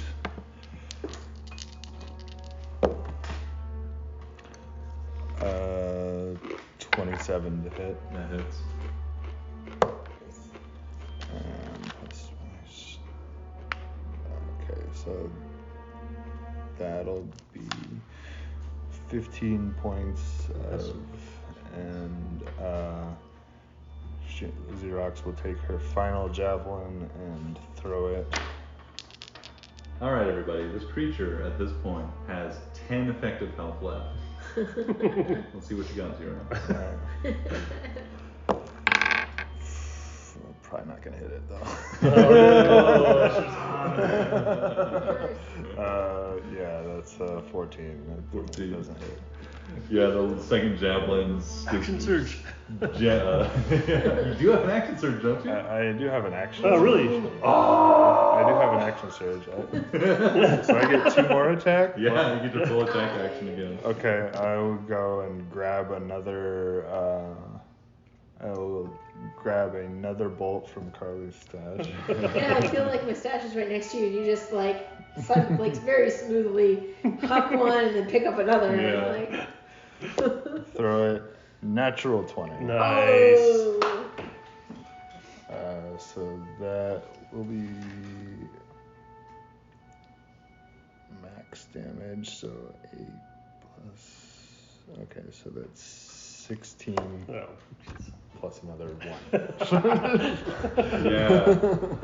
There's one where you have the rope around one arm and you're like yelling at Beep Boop to lift the ship up and you like brace yourself with one leg and you're like, the ship is hauling up and your arm is like straining as the rope's like biting into the muscle as you're like pulling this creature up and at the same time hurling these things down at it. The first one slams into it and the second one at this point you can feel this like release as the creature's like head is pulled forth from the earth, from your like your grip, and the ship's pulling all these like horsemen and centaurs like pulling this thing up from the ground. It reaches its maw, like extends up from the earth again. Second javelin, hurl it straight down its open gullet, hitting the soft tissue and piercing something essential. And the thing just like with one last like sigh almost just collapses with an enormous earthquaking thud on the ground. I will use my move. I will use my movement to jump down on top of it, or fly down as close as possible and drop on top of it. Nice. Hell yeah. And kind of ride it to the ground as it too. And I will look around for souvenirs. Yeah. You saw this rope and you pull forth and like rip out the lightning javelin from its flesh, grabbing it out of the air, slamming it into the creature as you then it's like slides to a rest on the ground. There's like great eruption of cheers and celebration from the thundering stampede around you as they celebrate this great victory. It slides to a stop, and you just looking fucking heroic and epic on the top of this thing, as like it almost like slides down into this like broken earth, and you're just like maybe at this point like 10 feet off the ground. You just like hop off with ease without any like any embarrassment after this epic moment. You can easily dismount if you needed to. Dexterity check. Natural one. Xerox the clumsy. Fantastic, absolutely. The creature lays slain, and you can certainly take a moment to looking for anything of value. You want to check his pockets? Yeah. Does it have any cool looking barbs or anything like that? Absolutely, like every one of these like bony spines coming out of its back and these like 2 long rows, plus all of its like innumerable teeth would all make exceptional trophies of this creature, and potentially even like effective tools if they were carved into blades or knives or things like that. Xerox would definitely try to break off one of the teeth. Yeah. And stow it. Yeah, you like walk your way across the like back of this beast up to its enormous maw. It's like half its mouth is just like buried in the dirt. Half of it's still open. It's just like stuck ajar, like open wide. Just like go in there and start like hacking away at like the gum line and roots, like trying to like pull out one of these giant teeth, like root and all. It is like even the smaller ones are like big teeth. But you could like find one like as big as Gray or as like small as like like your bottle.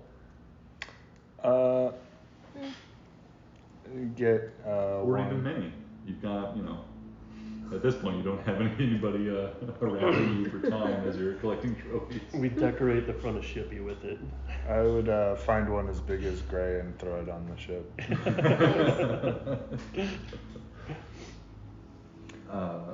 Amidst the celebration and the eruption of cries of victory and like these strange like songs and language or maybe it's just the words or like specific things you don't understand, but it's like this almost unintelligible. I would say with your earlier role of Xerox, they are singing like these like traditional songs of victory and celebration that you recognize because you spent a few nights around campfires of the when you guys were back at various base camps and stuff amongst the Thundering Stampede auxiliary groups.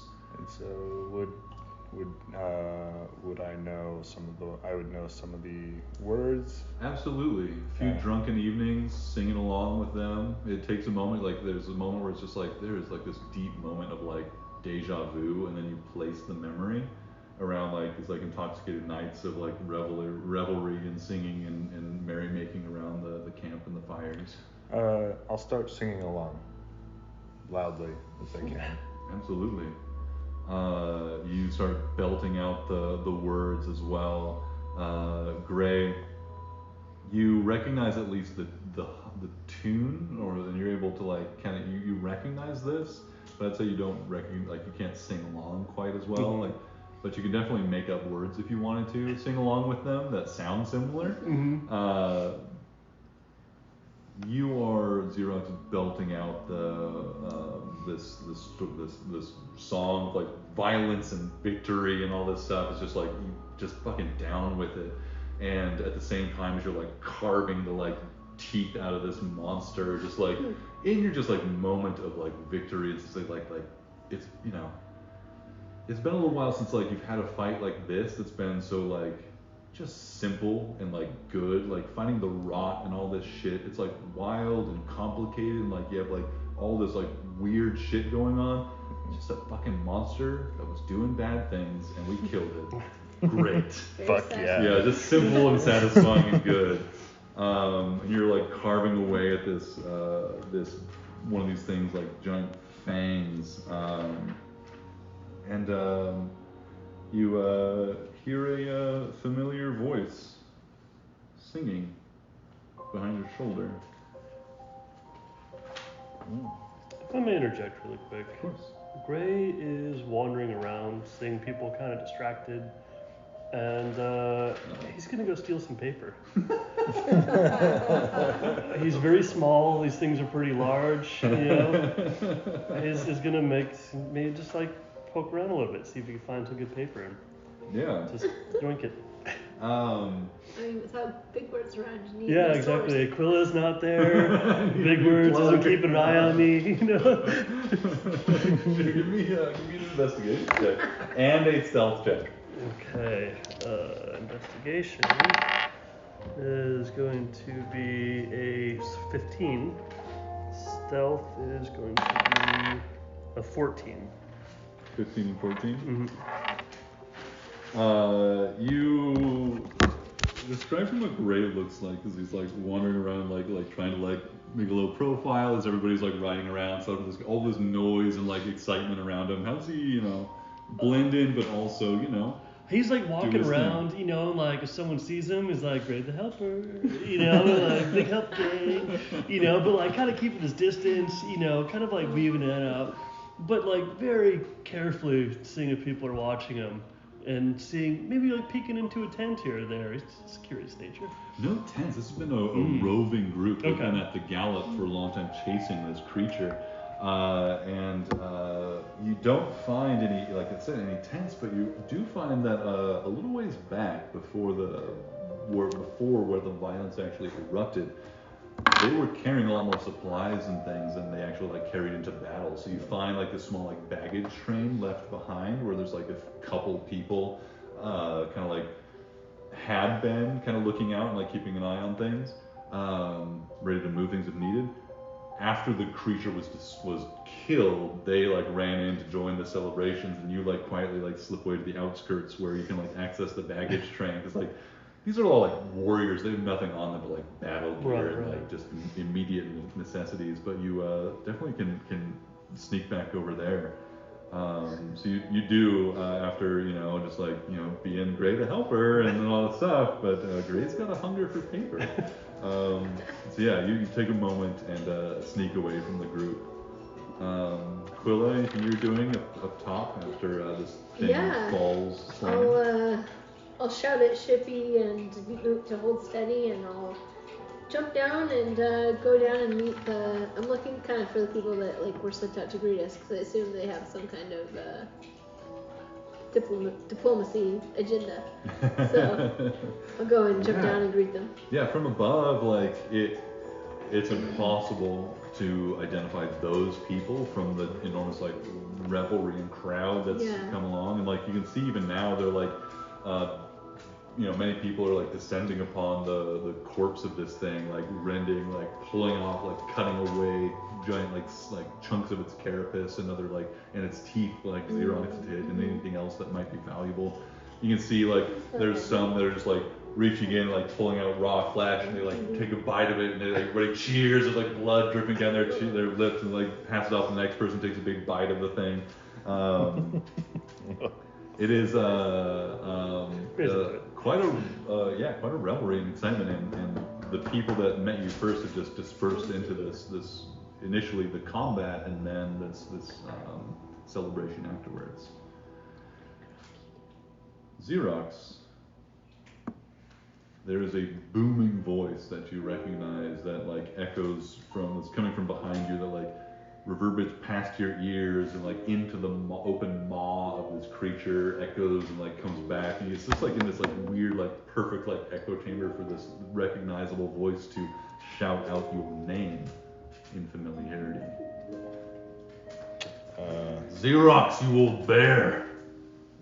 Still swinging a hammer, still killing things like you used to, I see. I try to whirl around and see who's yelling my name. Colcore Stormthrower.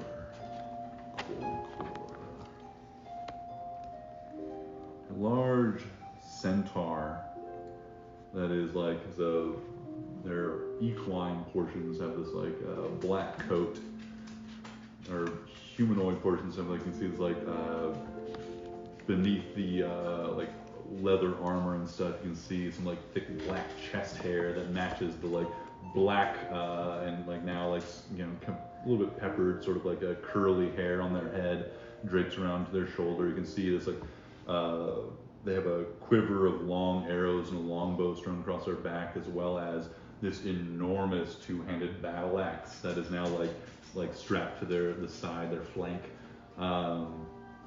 Kolkor was certainly a member of the auxiliaries among the the Thundering Stampede. What was it? Kolkor Stormthrower.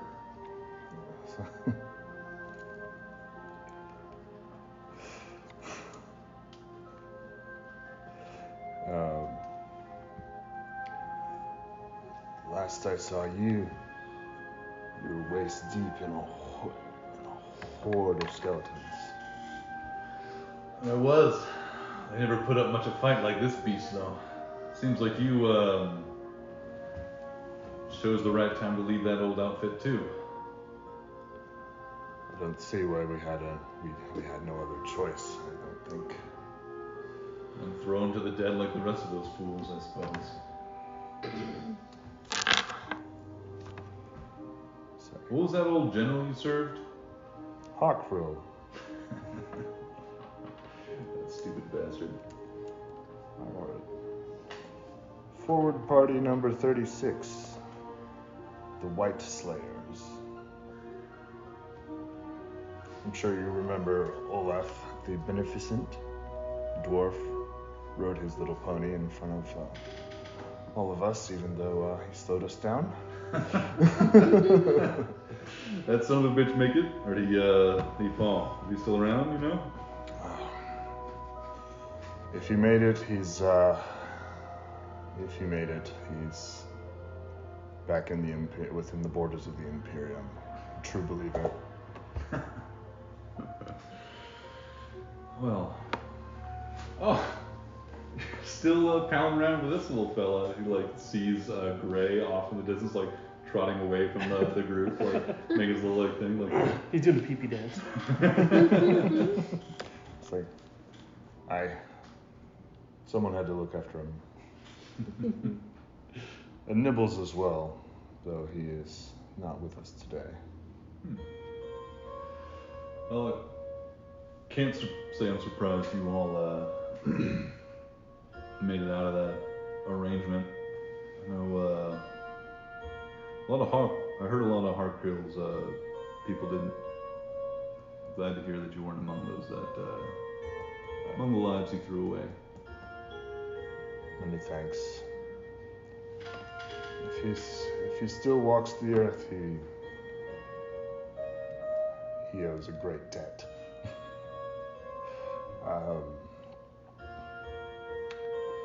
So I see they must have dissolved the unit, or you just made your way and decided, I've had it. I'm going home. Well, we never planned to stay a long while. Chieftains really, more than anything, wanted to know what the Imperium was up to, if they had designs on anything west of the mountains, any of our land. So we worked with them for a while, slipped away when the time was right. I think Quilla would be making her way up to the group if she hadn't seen the specifics of those who were, they had met before. Mm-hmm. I think she would be joining this conversation around then. Xerox would say it. An enemy of the Empire, or the Imperium, is surely one of our friends. Xerox would interject. This is my companion, Quilla Storm, Windblown. Well, with an introduction like that, I'm sure you're still keeping good companions amongst yourself. The Imperium certainly is no friend of the Stampede. Yeah. They're no friend of ours, and Kola will step up and be like, Kola Windblown, my family runs Windblown Trading, and I haven't handed him a business card. Zooms out, holds it, gives you like this like one eye, like kind of like cocked eye, like looking at you, Xerox. Here to support the free cities in whatever ways we can.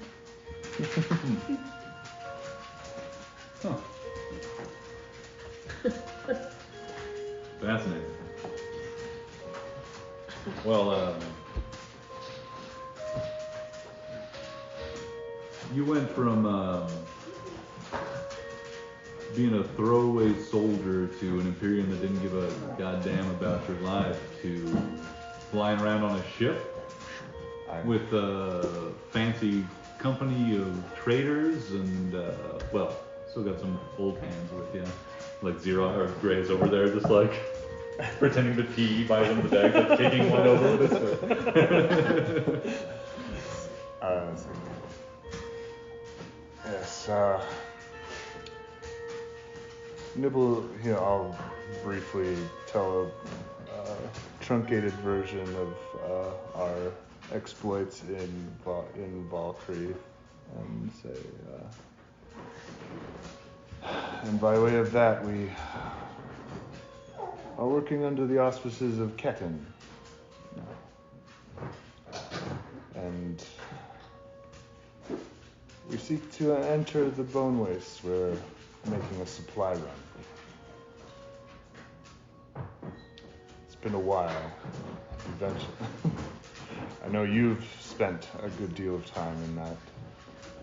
I don't pretend to know what would possess you to return to such a cursed place. But I know you wouldn't do it without reason. And We seek feel pity for whatever monsters or creatures you find out there. We aim to make their end swift, but we seek a lost city of vampires. Sounds fascinating, Xerox. I wish you all the luck with your search for vampires.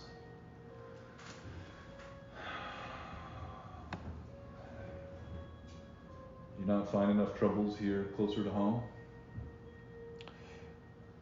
Never. I go where my companions go and where help is needed. I cannot surrender. The undead have already twice tried to take the city of Ketten. And this time we aim to make that the last time. We're going to put the wastes have spread across the mountain. We've seen, even as our home grows weaker, we've not seen this. You should know that the Imperium allied with undead forces to try to intrude upon Ketten. They had spies inside the city.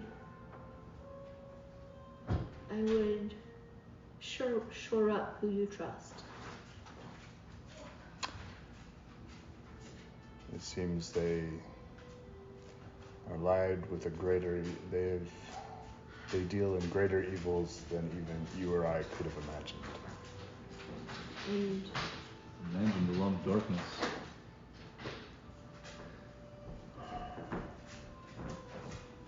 You know, the Thundering Stampede keeps the western cities safe from the undead that cross the mountains and have done so for quite some time.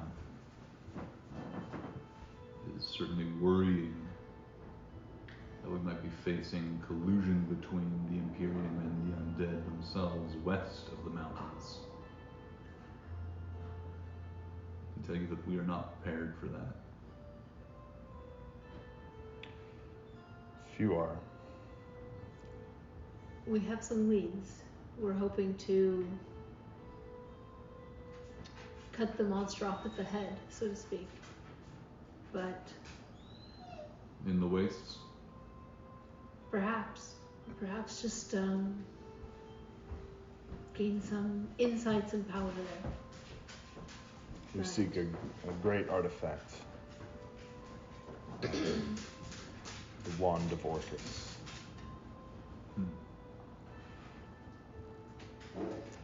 I had no,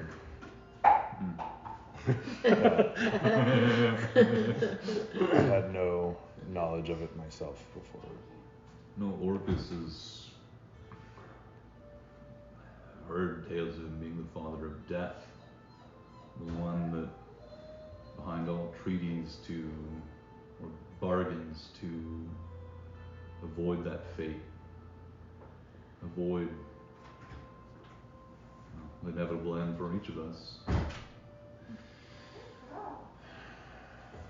If you seek his wand, it makes sense that it would be in the wastes. What So- do you want such a dark artifact for?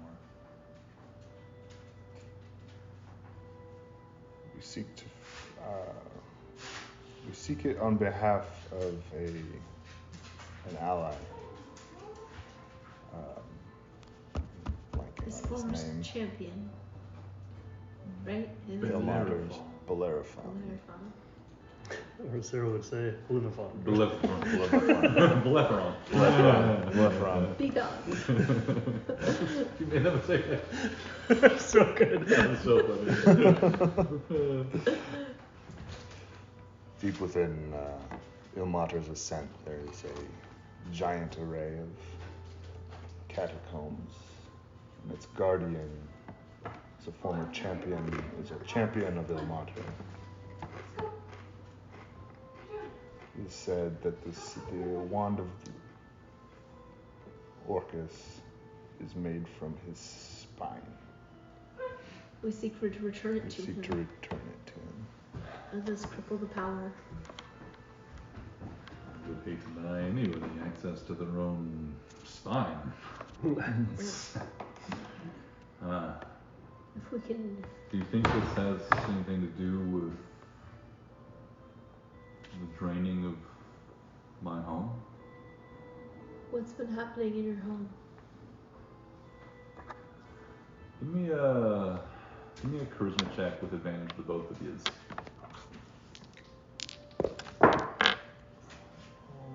Oh my god. Like 27 or something. Yeah, 20. Oh, wait. Yeah, 27. Okay. Charisma check, fucking 4. Sorry, actually not quite that high, but like 22. 22. Check, not And saving 4. 4. With advantage. With advantage. 4. I rolled a 3 and a 4. throw. Was it specifically persuasion? In which case, it's. No, just 27. general charisma. Yeah, 22. Xerox is no more charismatic or less charismatic than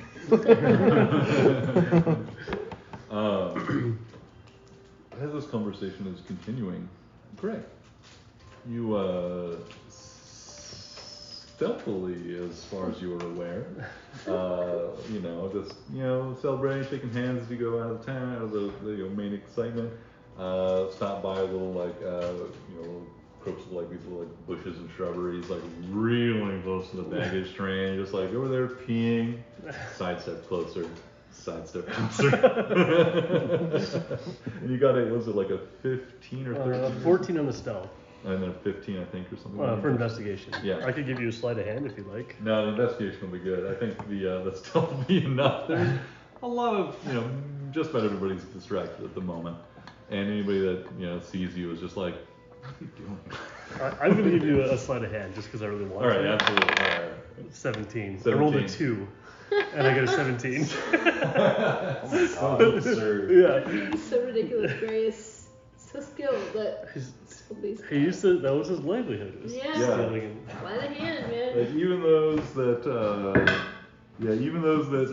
see you over there like amongst the stuff, they're just like, what's he doing? Like they don't see you do anything, like they don't see you take anything. But you're like constantly just like kicking open bags, like stealthily just like any paper in there, that one doesn't look like any paper, that one no paper. And eventually you do find like this like a satchel that has what looks to be like you've seen Big Words utilize these. It's like a protected scroll case. Sometimes there's words in paper that Big Words thought was like super cool, and then there were some times that there was paper in there that Big Words thought was just cool. You find this thing. It's like it's encased. Like it seems to be like a device. Like it's a hard case meant to store these things. And with your sleight of hand, you like quickly like you like reach out and just like bend over like you're tying your boots and like slip it up your pant leg. And as you're like walking back, there's like a few people that like just give you this weird look, like that hobbit or that halfling rather. Trademark. Yeah. That halfling lawsuit. is incredibly well endowed. And you stealthily take a case of scroll case of some kind. Excellent. He's gonna like kind of stay away from Quilla and Xerox just to make sure he doesn't get caught. Because he'd definitely be suspected of this. Quilla might make you turn it. Yeah. He may even just scamper up the rope and like, stash it somewhere and just come back down. Absolutely.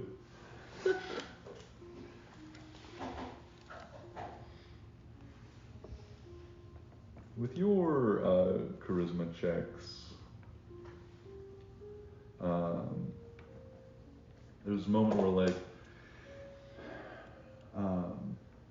where Kolkor is kind of like looking around, like thinking for a moment as if they're like talking about like the problems that face their home, and there's this moment where they're like considering those things, and also at the same time like gets a couple like glances back at you as if they're like considering what should I share with these people.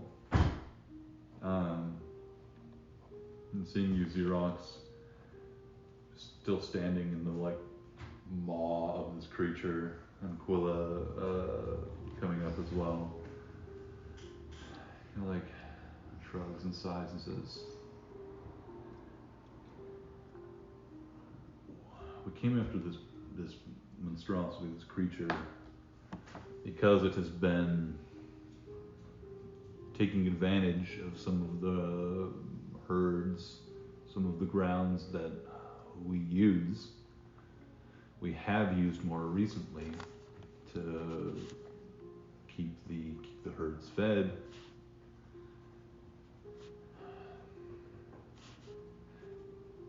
We used to be able to do this within the city.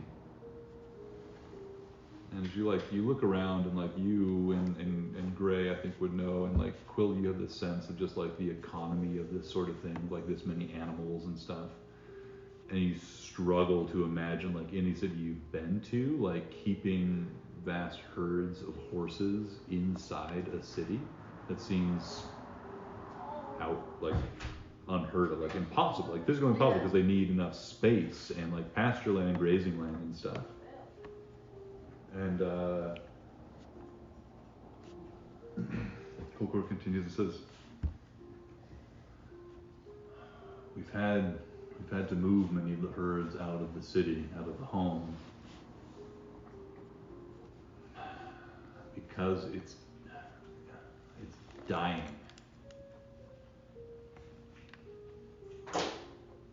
Aquila looks for Gray for a second, and then not seeing him, sees Xerox, just the rot, or something else. Mushrooms? Dying? You scamper down the rope, freshly disgorged of your member.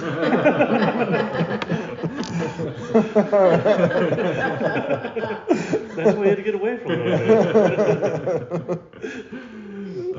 You scamper down the rope and find Xerox and Quilla speaking with a stranger here. See a couple other of the Stampede have joined and kind of like nodding, and like they, Kolkor like look back to them, and they kind of shrug to them, like you're speaking to like a group of them now, some sort of group of representatives at least. Yeah. What'd you say? So you scamper back down. Yeah, mushrooms. When she mentions the rot. The rot, something natural that's insidious, infecting? or something else? It's less like it could be an infection. We don't see mushrooms, but within the city there is a place where the stampede can go, where we can keep the beasts and the horses and the herds safe within the walls, but it is an expanse within the city. It is a place of wildness.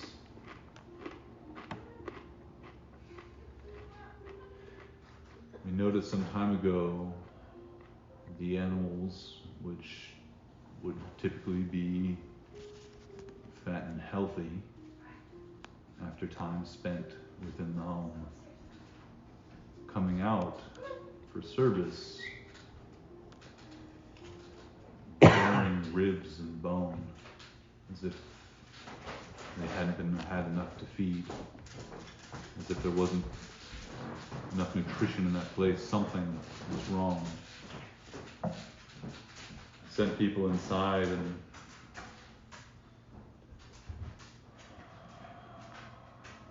the fields in the home are withering. You're talking of a extraplanar pasture. Something like that. The home it takes no space here. The animals can go inside, the people can go inside and roam free, and we can keep them safe within the city. Sounds like a tremendous blessing that's being threatened. It has, and for a time we've letting more and more of the herd out of the city to graze in the fields or the plains around Koran. But each time we do, we find they are hunted by the beasts of this world, even as we have cleansed of our lands of undeath. Other horrors still lurk beneath the earth and in the skies. They still pick off the herd.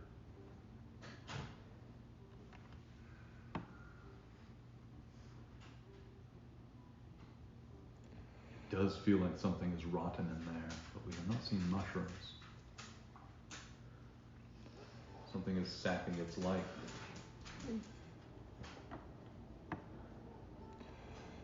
Would you be willing to allow us to take a look to maybe lend our expertise? We have dealt with, as my companion has mentioned, a corruption. Perhaps we can be of assistance. Perhaps our meeting at this battle today was not mere chance, old friend. We could certainly use any aid that you could provide, and if you have knowledge of this thing that's swallowing the life of our home, we'd love to hear it. It will take us some time to return this beast and all of its treasures. It looks and smiles like even like now, like they're still like prying off like great chitinous like chunks of this thing. You can see as you're like this close, you can see like much of the armor and like equipment these people are wearing and using are like manufactured tools and equipment stuff from like you can see like bone and like similar like chitinous like things. It seems like this enormous worm thing is going to be a boon to them, even as something else fails in their home. It will take us some time to drag this back to Karam. What is this thing, if you don't mind me asking? Call it devouring worm. We've seen this is certainly the biggest that we've come across, and why as such so much of the thundering stampede was dispatched to deal with it. But they do lurk and hunt these plains. From Pasa, we don't seem to have them over there. But then I think the land is more rugged, probably a bit more rock there. Rock won't slow these things down forever. But we do our part in burning their nests and their boils of offspring when we find them. But being beneath the earth, there's only so much we can do. Interesting.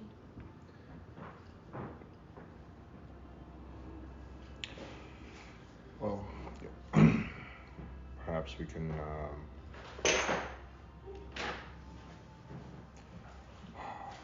I would.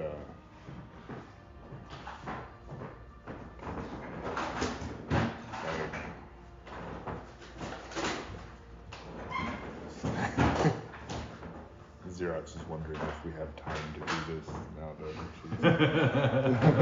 Yeah. Because we were on our way somewhere, and someone asked us to attend a meeting as well. Cool is like, wait, Xerox, how long was I gone? Like realizing for the first time that she has no clue.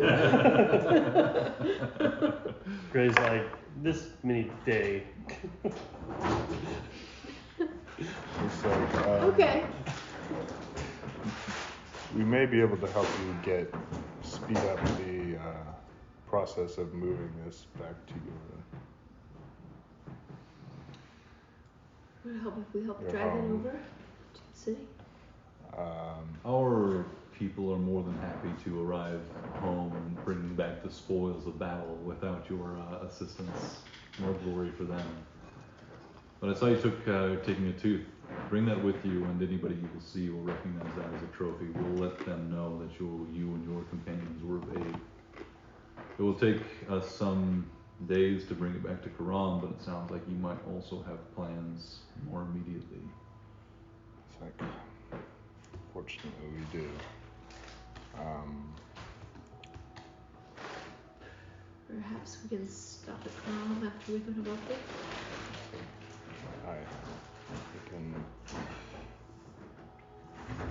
We have too many irons. We have many irons in the fire, as it were. As we are currently being summoned to a meeting. You were always good at finding more problems than you had time to solve. Speaking of problems and solutions, is there a wizard in Quran who would be interested in working on setting up a teleportation circle to offer connection free among the free cities? Your friend speaks too eagerly. Pardon me, yes, I We'd be do. happy to look at the card again, discuss opportunities. Trading But our people are slow to trust outsiders. Kula like quickly reads the room and she's like, that's understandable. My haste is more out of fear of the necessity of fighting against the Imperium. My family does have interest in trading, but my priority is if we can establish teleportation circles, perhaps there's a way that the cities can work more efficiently together to stand against whatever it is that's coming after us. It seems one or more insidious forces seem to be working against the cities at large. It is a much more tempting offer at some sort of defensive alliance if the Imperium is... We've always been suspicious of their intentions beyond the mountains. And if they're working with the undead or turning them against the people of Ketan, mutual defense and aid might be needed at this time. It's my interest to use my family's networking to use it for something other than profit. To use it for our alliances and an establishment of something that can stand together against the Imperium. One city by itself would struggle. and maybe not even have a chance against the Imperium. But united, we have our own forces. You talk about like a single city standing alone, like being in peril, like there's just like certain, like that definitely strikes a chord with this person who's already expressed that their homeland is in trouble. This is, if you do return, if you do meet us at Karama, I will certainly put you before the chieftains and you can make your request to them. Certainly. They will be, I will tell you, far less interested in gold and baubles than they will material benefit to our people. I understand your city has held its own and established its own without too much outside influence. But maybe there's still some benefit to be gained. When there's a threat. You're right. We have survived this long on our own, largely to thank for the space within the city. And the new reality is perhaps going to change that for us. Please do make your way back to us when you can. We shall. We hope. I'm sure you all have expertise working with this material, and Xerox will kind of gesture at the giant tooth that she it's like, and she'll kind of swing her hammer. She's like, I miss the weapons that spoke more to me than ones that I got from other sources, as well as this one has served me. Something that fits the planes from which from where I come, where I have trod so many times, would be of great value to me. So anyone who can fashion this into something I can use. We certainly do. And we've certainly worked with similar materials. This will certainly be the largest teeth and bones and chitin that we've had the opportunity to work with, and I know my people will be excited to see what they can do with it. And not you just interested that. In a hammer? A hammer? Yes, a hammer is what I've come to use, and also old friends. It's best to keep these connections alive while we have them.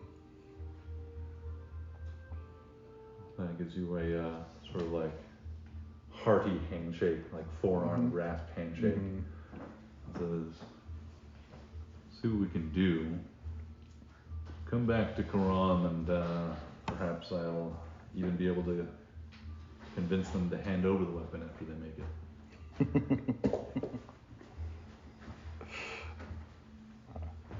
Agreed. And another member of our party may be with us. And she knows a great deal. And with your problem being what you say it is, she will undoubtedly envision a solution beyond my powers or any of my other companions. It's true.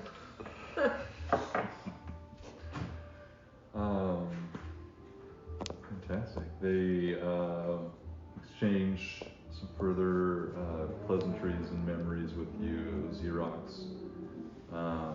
But then, unless there's anything else you'd like to ask or say, is going to join the festivities of their companions around. I think we'll just very politely, it was a pleasure to meet you, and hope we cross paths again soon. Sure we will, if you all have a desire to. Gray reaches up for like a handshake. Shaking Gray up and down.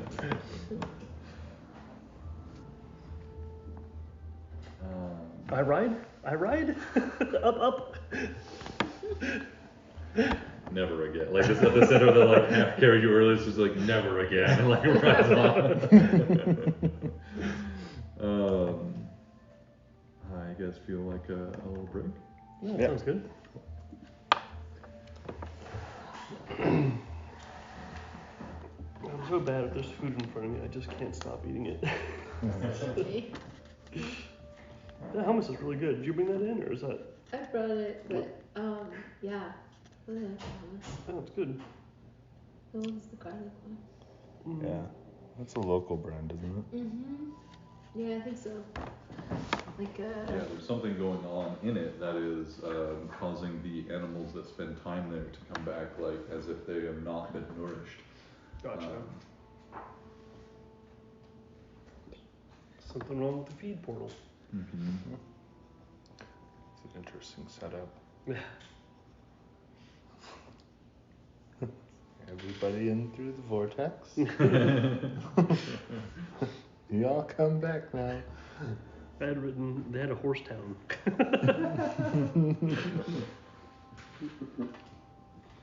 And I realized when I started my notes that I started it like, this is 12:11, and then on the next page over it's 10:19, and it continues for a little bit. Just discovered I had the same problem. I had skipped a page because I think I was gonna handwrite notes that I had put on the computer at some point. And then I just realized that there was, I wrote on the blank page that was in the middle. Yeah, I only have So now one I line just left. skipped 3 pages. Yeah. Continue. Yeah. So just summarize this in one line for me, Mark. What happens for the rest of the session? You got that one left. All right, It's one and a half. It's One and a okay. half. I just wrote We'll just continue summarize 3 it. pages later. Then we play. Then we'll play through it, Yeah. so you know what to expect.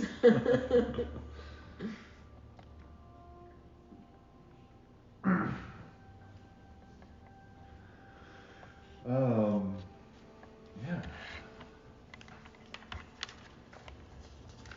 So the excitement of the victories subsides over some time, and as you all begin to depart, you can see the thundering stampede beginning to more intentionally prepare this monstrous worm for travel.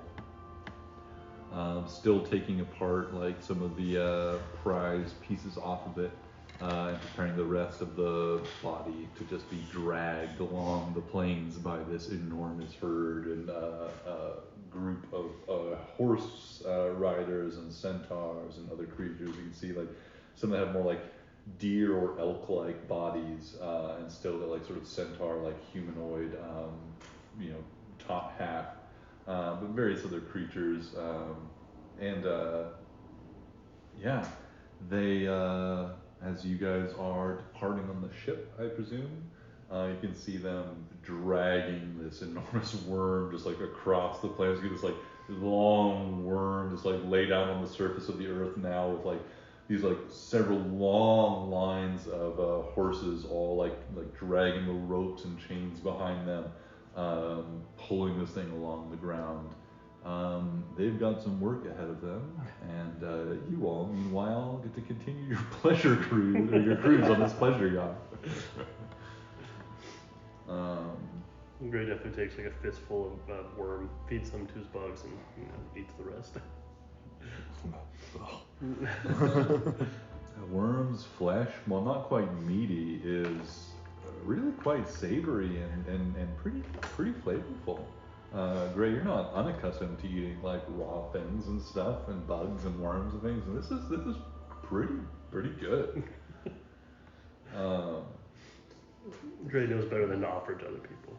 No one ever Cole's eats like bugs. thoroughly grossed out and like hands Nazira it's like a biscuit thing that she's had in her pack for a while. Xerox says, many thanks. And shudders. This is more my speed.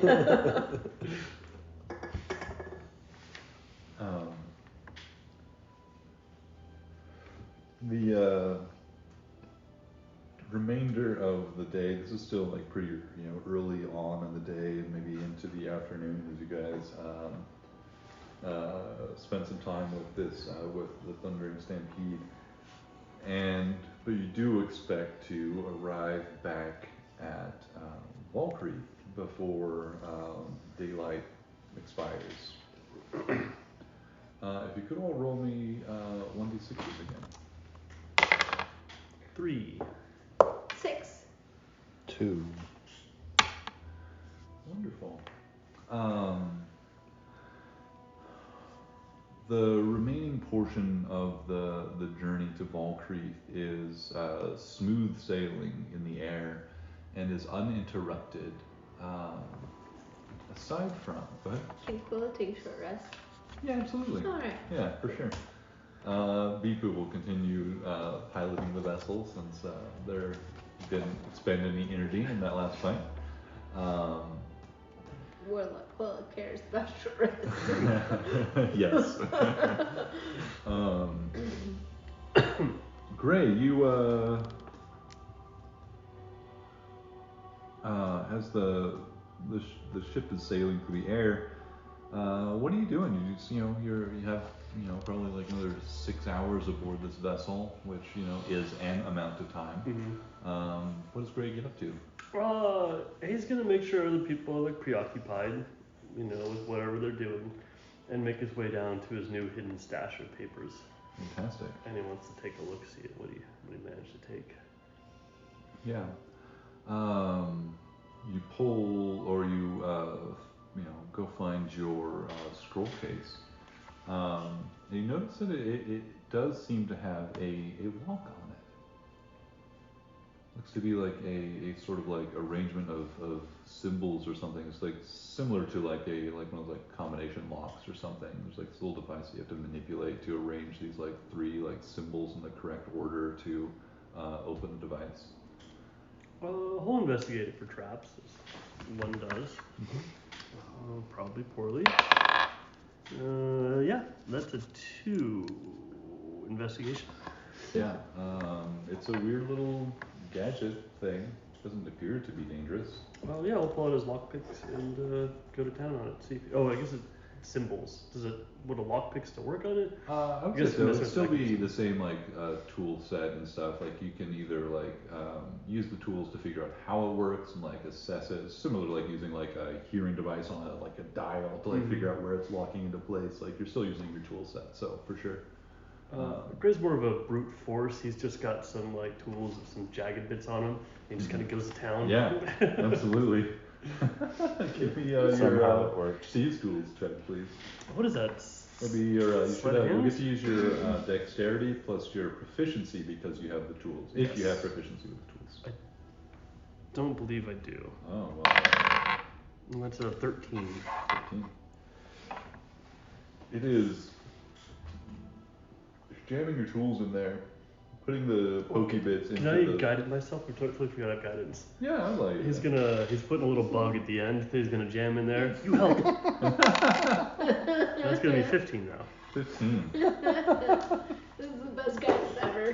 That, you're like getting frustrated with it, like you're like jamming the sharp bits into any crevices and holes in the lock that you can find that usually works.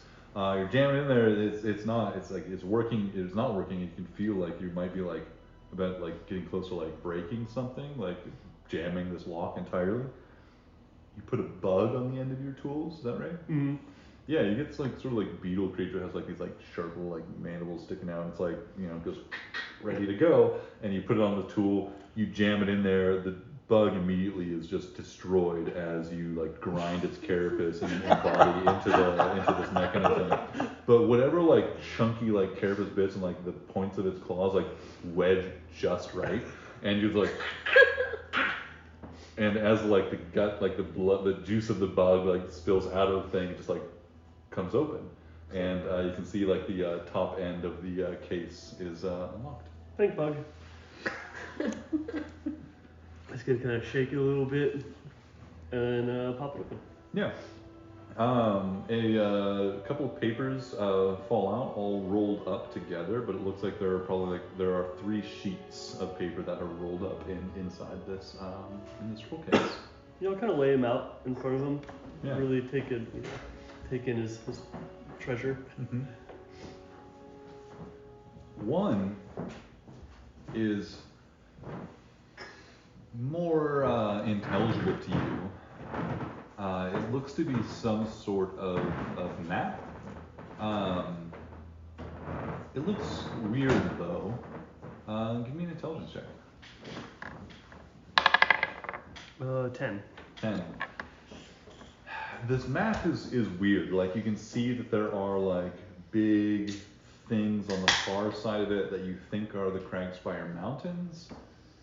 But like the symbols and like these like weird like waving like arrows and patterns across the map, like you don't know what those mean. Like you can tell this is a map, but it's like a map to, I don't know, something dumb or weird. Like it looks like maybe like a map on the ocean or something, even like with like the way these like long like waving like curves are going across it. But there's the mountains right there, so yeah, who knows?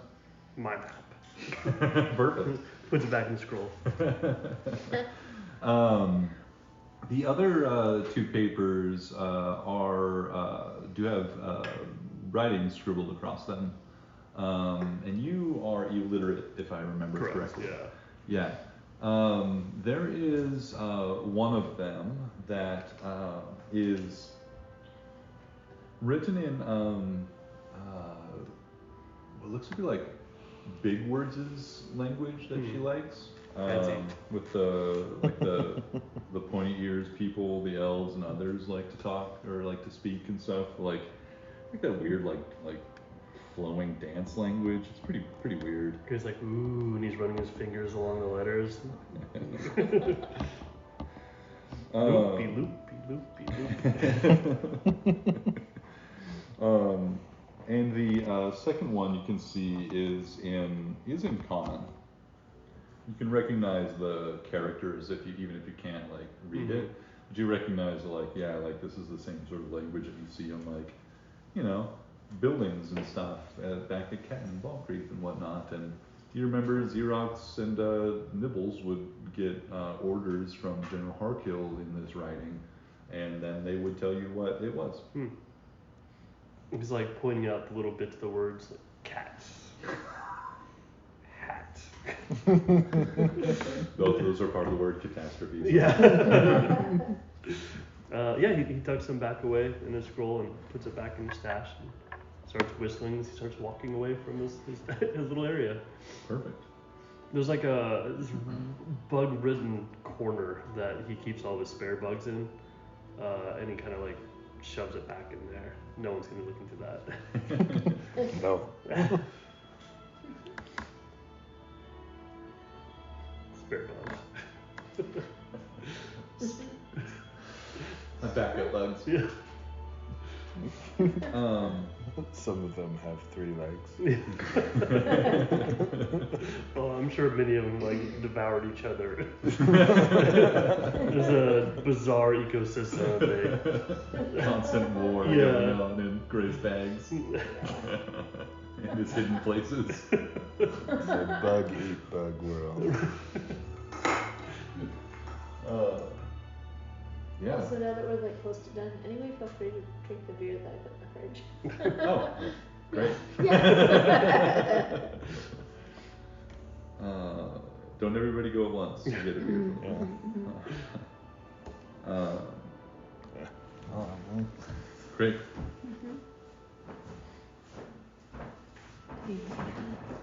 I do kind of want one, but I don't want to like drink one on the drive home. It's I know. Yeah, No, it's that's like, late. Sorry, I should mention that earlier. No, I brought the like hibernation ale one, but it's That's good. It's like a winter beer.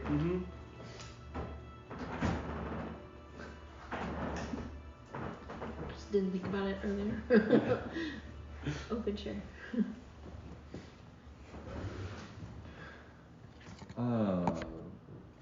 The remainder of your journey to Valkyrie is unhindered and uninterrupted by any other significant sights. You see the normal procession of birds and other aerial creatures roaming the skies. You see another couple herds of deer and other animals, roaming around the ground, but nothing of particular worry or of note.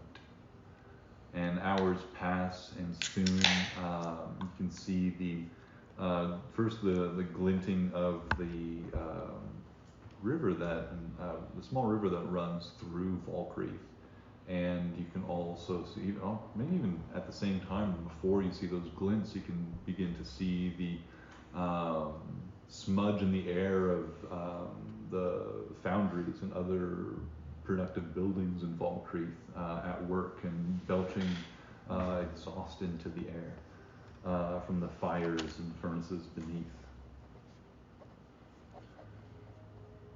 But Valkyrie lies ahead of you. Never seen it from this vantage point. Never seen it sprawl around the river and the clear distinction between the industrial and poorer parts of the town on the south side of the river and the sort of upper class and commercial areas on the northern side, where the markets were and where what's his name, that dwarven noble had his villa that you guys slew, but Valkyrie steadily grows larger on the horizon, and as the day begins to grow dark again, you draw close enough to the city to certainly be recognized. And you see a small group of riders head out dispatched from the city, riding closer to you all. It's not long as they get, 3 riders draw closer. You can see one pulls out their bow and pulls back an arrow, aiming it towards the ship, and releases it. And an arrow with some sort of device on it is causing it to scream as it sails through the air, flies by the ship. Firing at us? An arrow, one that screeches as it sails through the air. Can I try to? It does not hit the ship; it sails, good Gotcha. 50, 30, 50 feet off to the side. Do we know if there's any flagging we can use to indicate that we come in peace? Semaphore signals? Yeah. There is not a universal semaphore signal system that anybody knows about, and you don't know I don't think you found any flags aboard the vessel as it stands, and I don't think anybody has thought to look for visual or acquire visual communication aids. So no, I'd say no semaphore signals aboard shippy at this moment. Zero, bring us, perhaps we should descend. Yeah. If they keep firing, we can quickly make our way back up. Yeah. Maybe we stop here and let them know we come in peace by stopping out of range of doing significant damage. Yeah, Gray's gonna run up to the front of the tongs there and kind of wave as we descend down. Yeah, you guys start lowering elevation. No additional arrows are loosed in your direction as you do this. Are you hoping to angle down towards this group? Because they've come out maybe at least a half mile out of the city to flag you down or warn you or see what you were about. I'd say honor that. Yeah. Come down, see them. Yeah. As you begin to descend, Gray, you're up at the front of Shippy, waving down at them, and it's not long before you recognize the features of renowned human ranger Valkyrie, Eric Stard, atop a horse with his new long pointed hat with an enormous feather sticking out of it, as he commands his little group of rangers. He waves up at you. "Welcome home, little one!" Gray's big wave turns into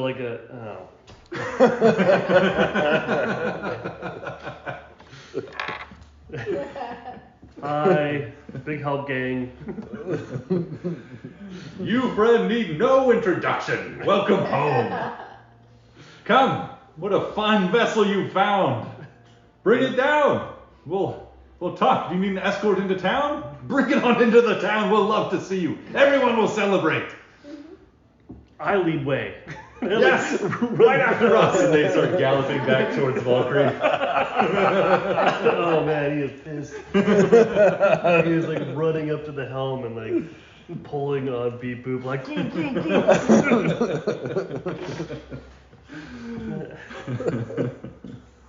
I forgot about this rivalry.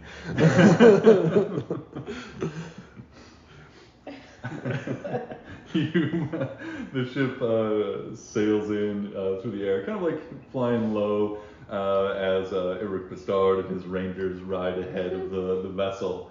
And as you approach, you can see and soon hear as Eric Bastard like pulls out this horn and blows it to announce your arrival across the city. And as you bring in the vessel, you come in over the town or near it. Where would you like to land this beast? Or you could leave it floating above the city ominously, just, like, do whatever you close, want. like above the, or just like by one of those We had a gates. favored inn, didn't we? No. Oh wait, there's Honor's Inn. The one where they used to watch after Gray's wolves. That's in Kenton. Oh, it is. I thought it was Valkyrie. I always forget that. You guys originally landed in Kenton, and then your that's first right. quest Yeah, as a that's part of the right. big help gang was being invited to help out with Valkyrie. That's right. We probably did have a tavern. Do we recognize any? I think there was one, like, there was the Pony's Hinge or something like that. Mhm. Yeah. I think that was in Valkyrie. Yeah, I couldn't remember if that was in Kenton or Yeah, I think we do have an establishment that we definitely frequent here. Mhm. I think its name is in my other notebook. Gotcha. Somewhere buried. It is not among my notes of significant people of Valkyrie right now. We're gonna park it over the tavern, or? But yeah, you guys can bring the ship in either around the tavern or anywhere in the city. There's that big, more like open marketplace just on the other side of the river. There's also, you could always just being badass, you just like drop it in over the old like dwarf villa that you guys, made your name in this town by murdering the guy who had been like illegally running it and stuff. Yeah, what do you want to do? What kind of entrance do you want to make? I think relatively grandiose. I mean, we've been at this for a while. Gray's always wanted to like sell his name and make big help gang. Cool wants to be grandiose but respectful, so she's like trying to temper Gray's grandiose just a little bit with like, He's probably just yelling "big help gang" a lot more than anything. So on the prow of the ship, just like out on the tuning blades. Big help gang! Big help gang! Throwing copper coins at it, like, as they fall on them. Making it hail.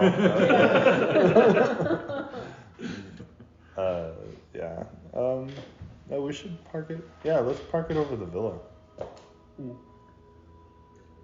Seems like it's a nice open area. Right.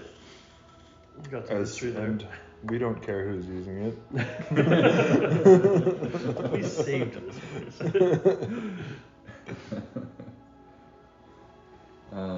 And just that's the open area that immediately springs to mind outside of the marketplace. I don't know about taking up the marketplace as our landing zone. I think Cole would be in support of us, slightly more discreet. What do you say? Yeah. You guys bring the ship down in over town. You can hear as Bastard's horn raises brings to attention and excitement the entire city. There's, as people begin to recognize, first see this awe-inspiring sight of a ship flying through the air, which nobody has seen ever in their lifetimes. This you can hear the excitement burbling up from the city, and then just like the cheers and roars of excitement as Gray makes his appearance on top of at the prow or on the blades of the tuning fork, and like you can hear his like chantings about the big help gang and stuff erupting from the city below, and a great deal of excitement on your all returns. You bring the ship into the north side of the city, bring it down low above the villa, and just rope on down. Yeah. The like sort of like it's like this like enclosed like square of structures around this like central like garden space. Not quite garden, but like like plaza space. And the shippy is, I would say, could fit down there if you really wanted to land it, but it can like float just above however high you want above it Probably as well. hover just Yeah. above the roofs of the building slightly. Yeah, It looks cooler. Yeah. yeah. And we'll definitely rappel out of there. Like Just rappel down.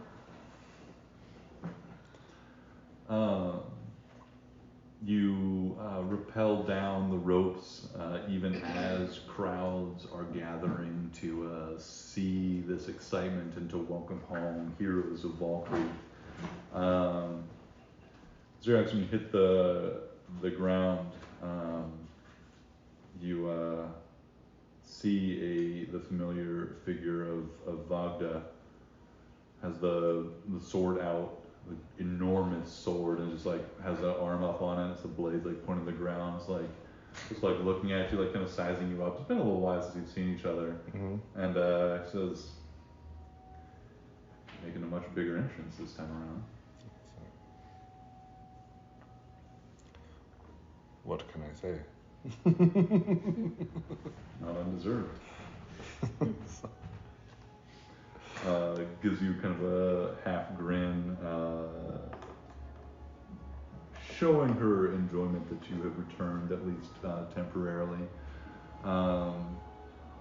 And you see amongst the crowd gathering to see you all in this strange sight of this flying ship. You see also some of those leaders of the city. And in addition to them, you also see a number of representatives of Ketten.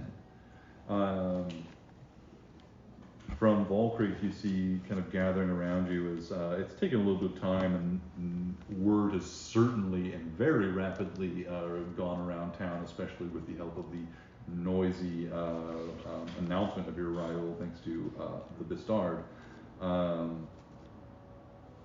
A lot of people have come out to see you, and among them you can see Philip Oman, who is a priest of. Oh, that's Kenton people. A priest of Ogna, a crafting god, who has helped you out in the past, and also done a little bit of magical messaging with you when your early adventures back to Ketten. You see Galuin with his rarely used rapier at his side, still looking fine and finely accoutred for a noble. You see Vocenti, as well as the dwarven woman Brundi Felspar, who is kind of like the leader of a lot of the dwarven community down in Ketten.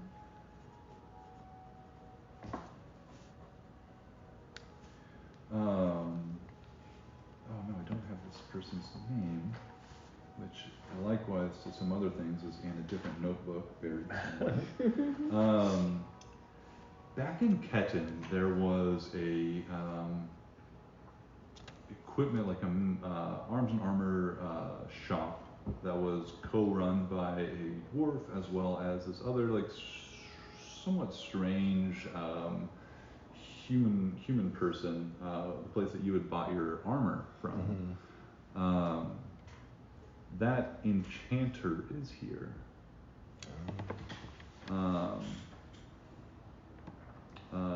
filler name here in the last 20 minutes of our session, and I will make a note to get that person's name, so I don't have to make up a new one for them. But now they're going by. the enchanter previously known as. But that enchanter is here as well. That enchanter is like standing there, still like tall and like gangly, wearing these kind of like this like sort of elaborate sort of like not a robe, but more of like just like maybe like a single piece of like cloth like wrapped around their body in this interesting way, like a sarong, but like wrapped around, and looking at you all with this like strange, like wide, but almost like empty sort of like smile. It's like, yes, welcome back, good. You can almost like hear their weird sort of like voice speaking underneath that smile. It sound pervy? Not quite pervy. It's like the vibe of that, but from like someone who's like totally asexual. Okay. Asexual perv. Okay. God, that's a great band name. The Asexual Pervs. Like just like Like that family from Always Sunny in Philadelphia. The Clears? You will call her!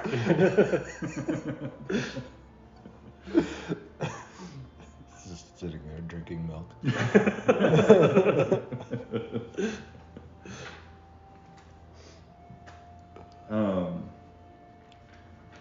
And I think, so you guys land, disembark, are welcomed enthusiastically by the people of Valkreath and its like leaders and recognizable, notable folk. You can see you've arrived in the evening, and all of it is minutes go by before a sort of like festival of celebration is an ad hoc one erupts in the city as musicians bring out instruments. People bring out food. You can see like people begin like cooking throughout the city, like preparing for some sort of celebration at your return. And like Valkreath up to this point is like podunk little town at the outskirts of like the podunk part of the world. Like the free cities are not the metropolitan center of civilization. So you're like at the far like butt end of the world, and an airship has just come in with these heroes who have like fought against immense odds to secure the future of Valkreath and Ketten both. who knew we were super cool, y'all. And there is just an eruption of celebration and festivities.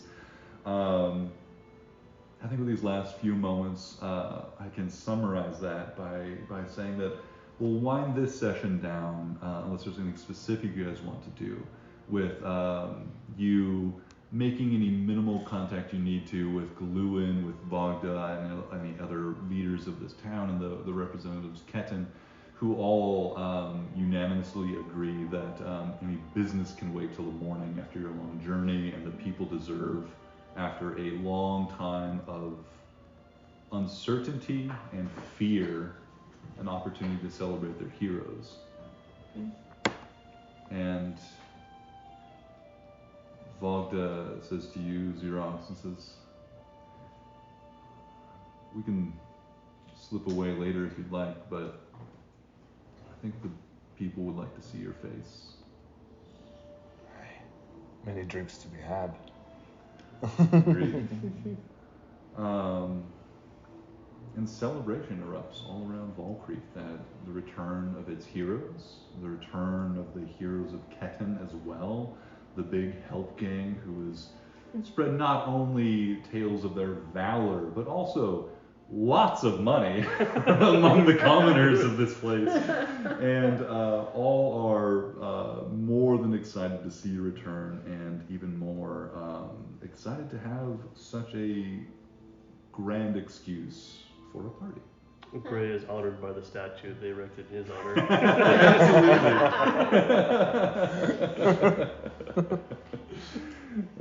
Gray has certainly interpreted a statue as being of him. We'll see if that's true. Last time we saved him, Gray rolled a nat 20 on his roll to, he started chanting Gray the helper. Everyone jumped in. On that nat 20, we allow it. There is a statue in the marketplace of Gray the Helper. I mean, it's a small statue. He's a small halfling. I'm picturing like the statue of Jane. Yeah. Like Firefly. Yeah.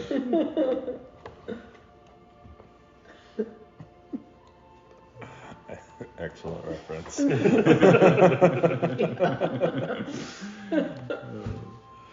Gray is just like rubbing the set. I mean, he's like placing some bugs on it. Needs more bug.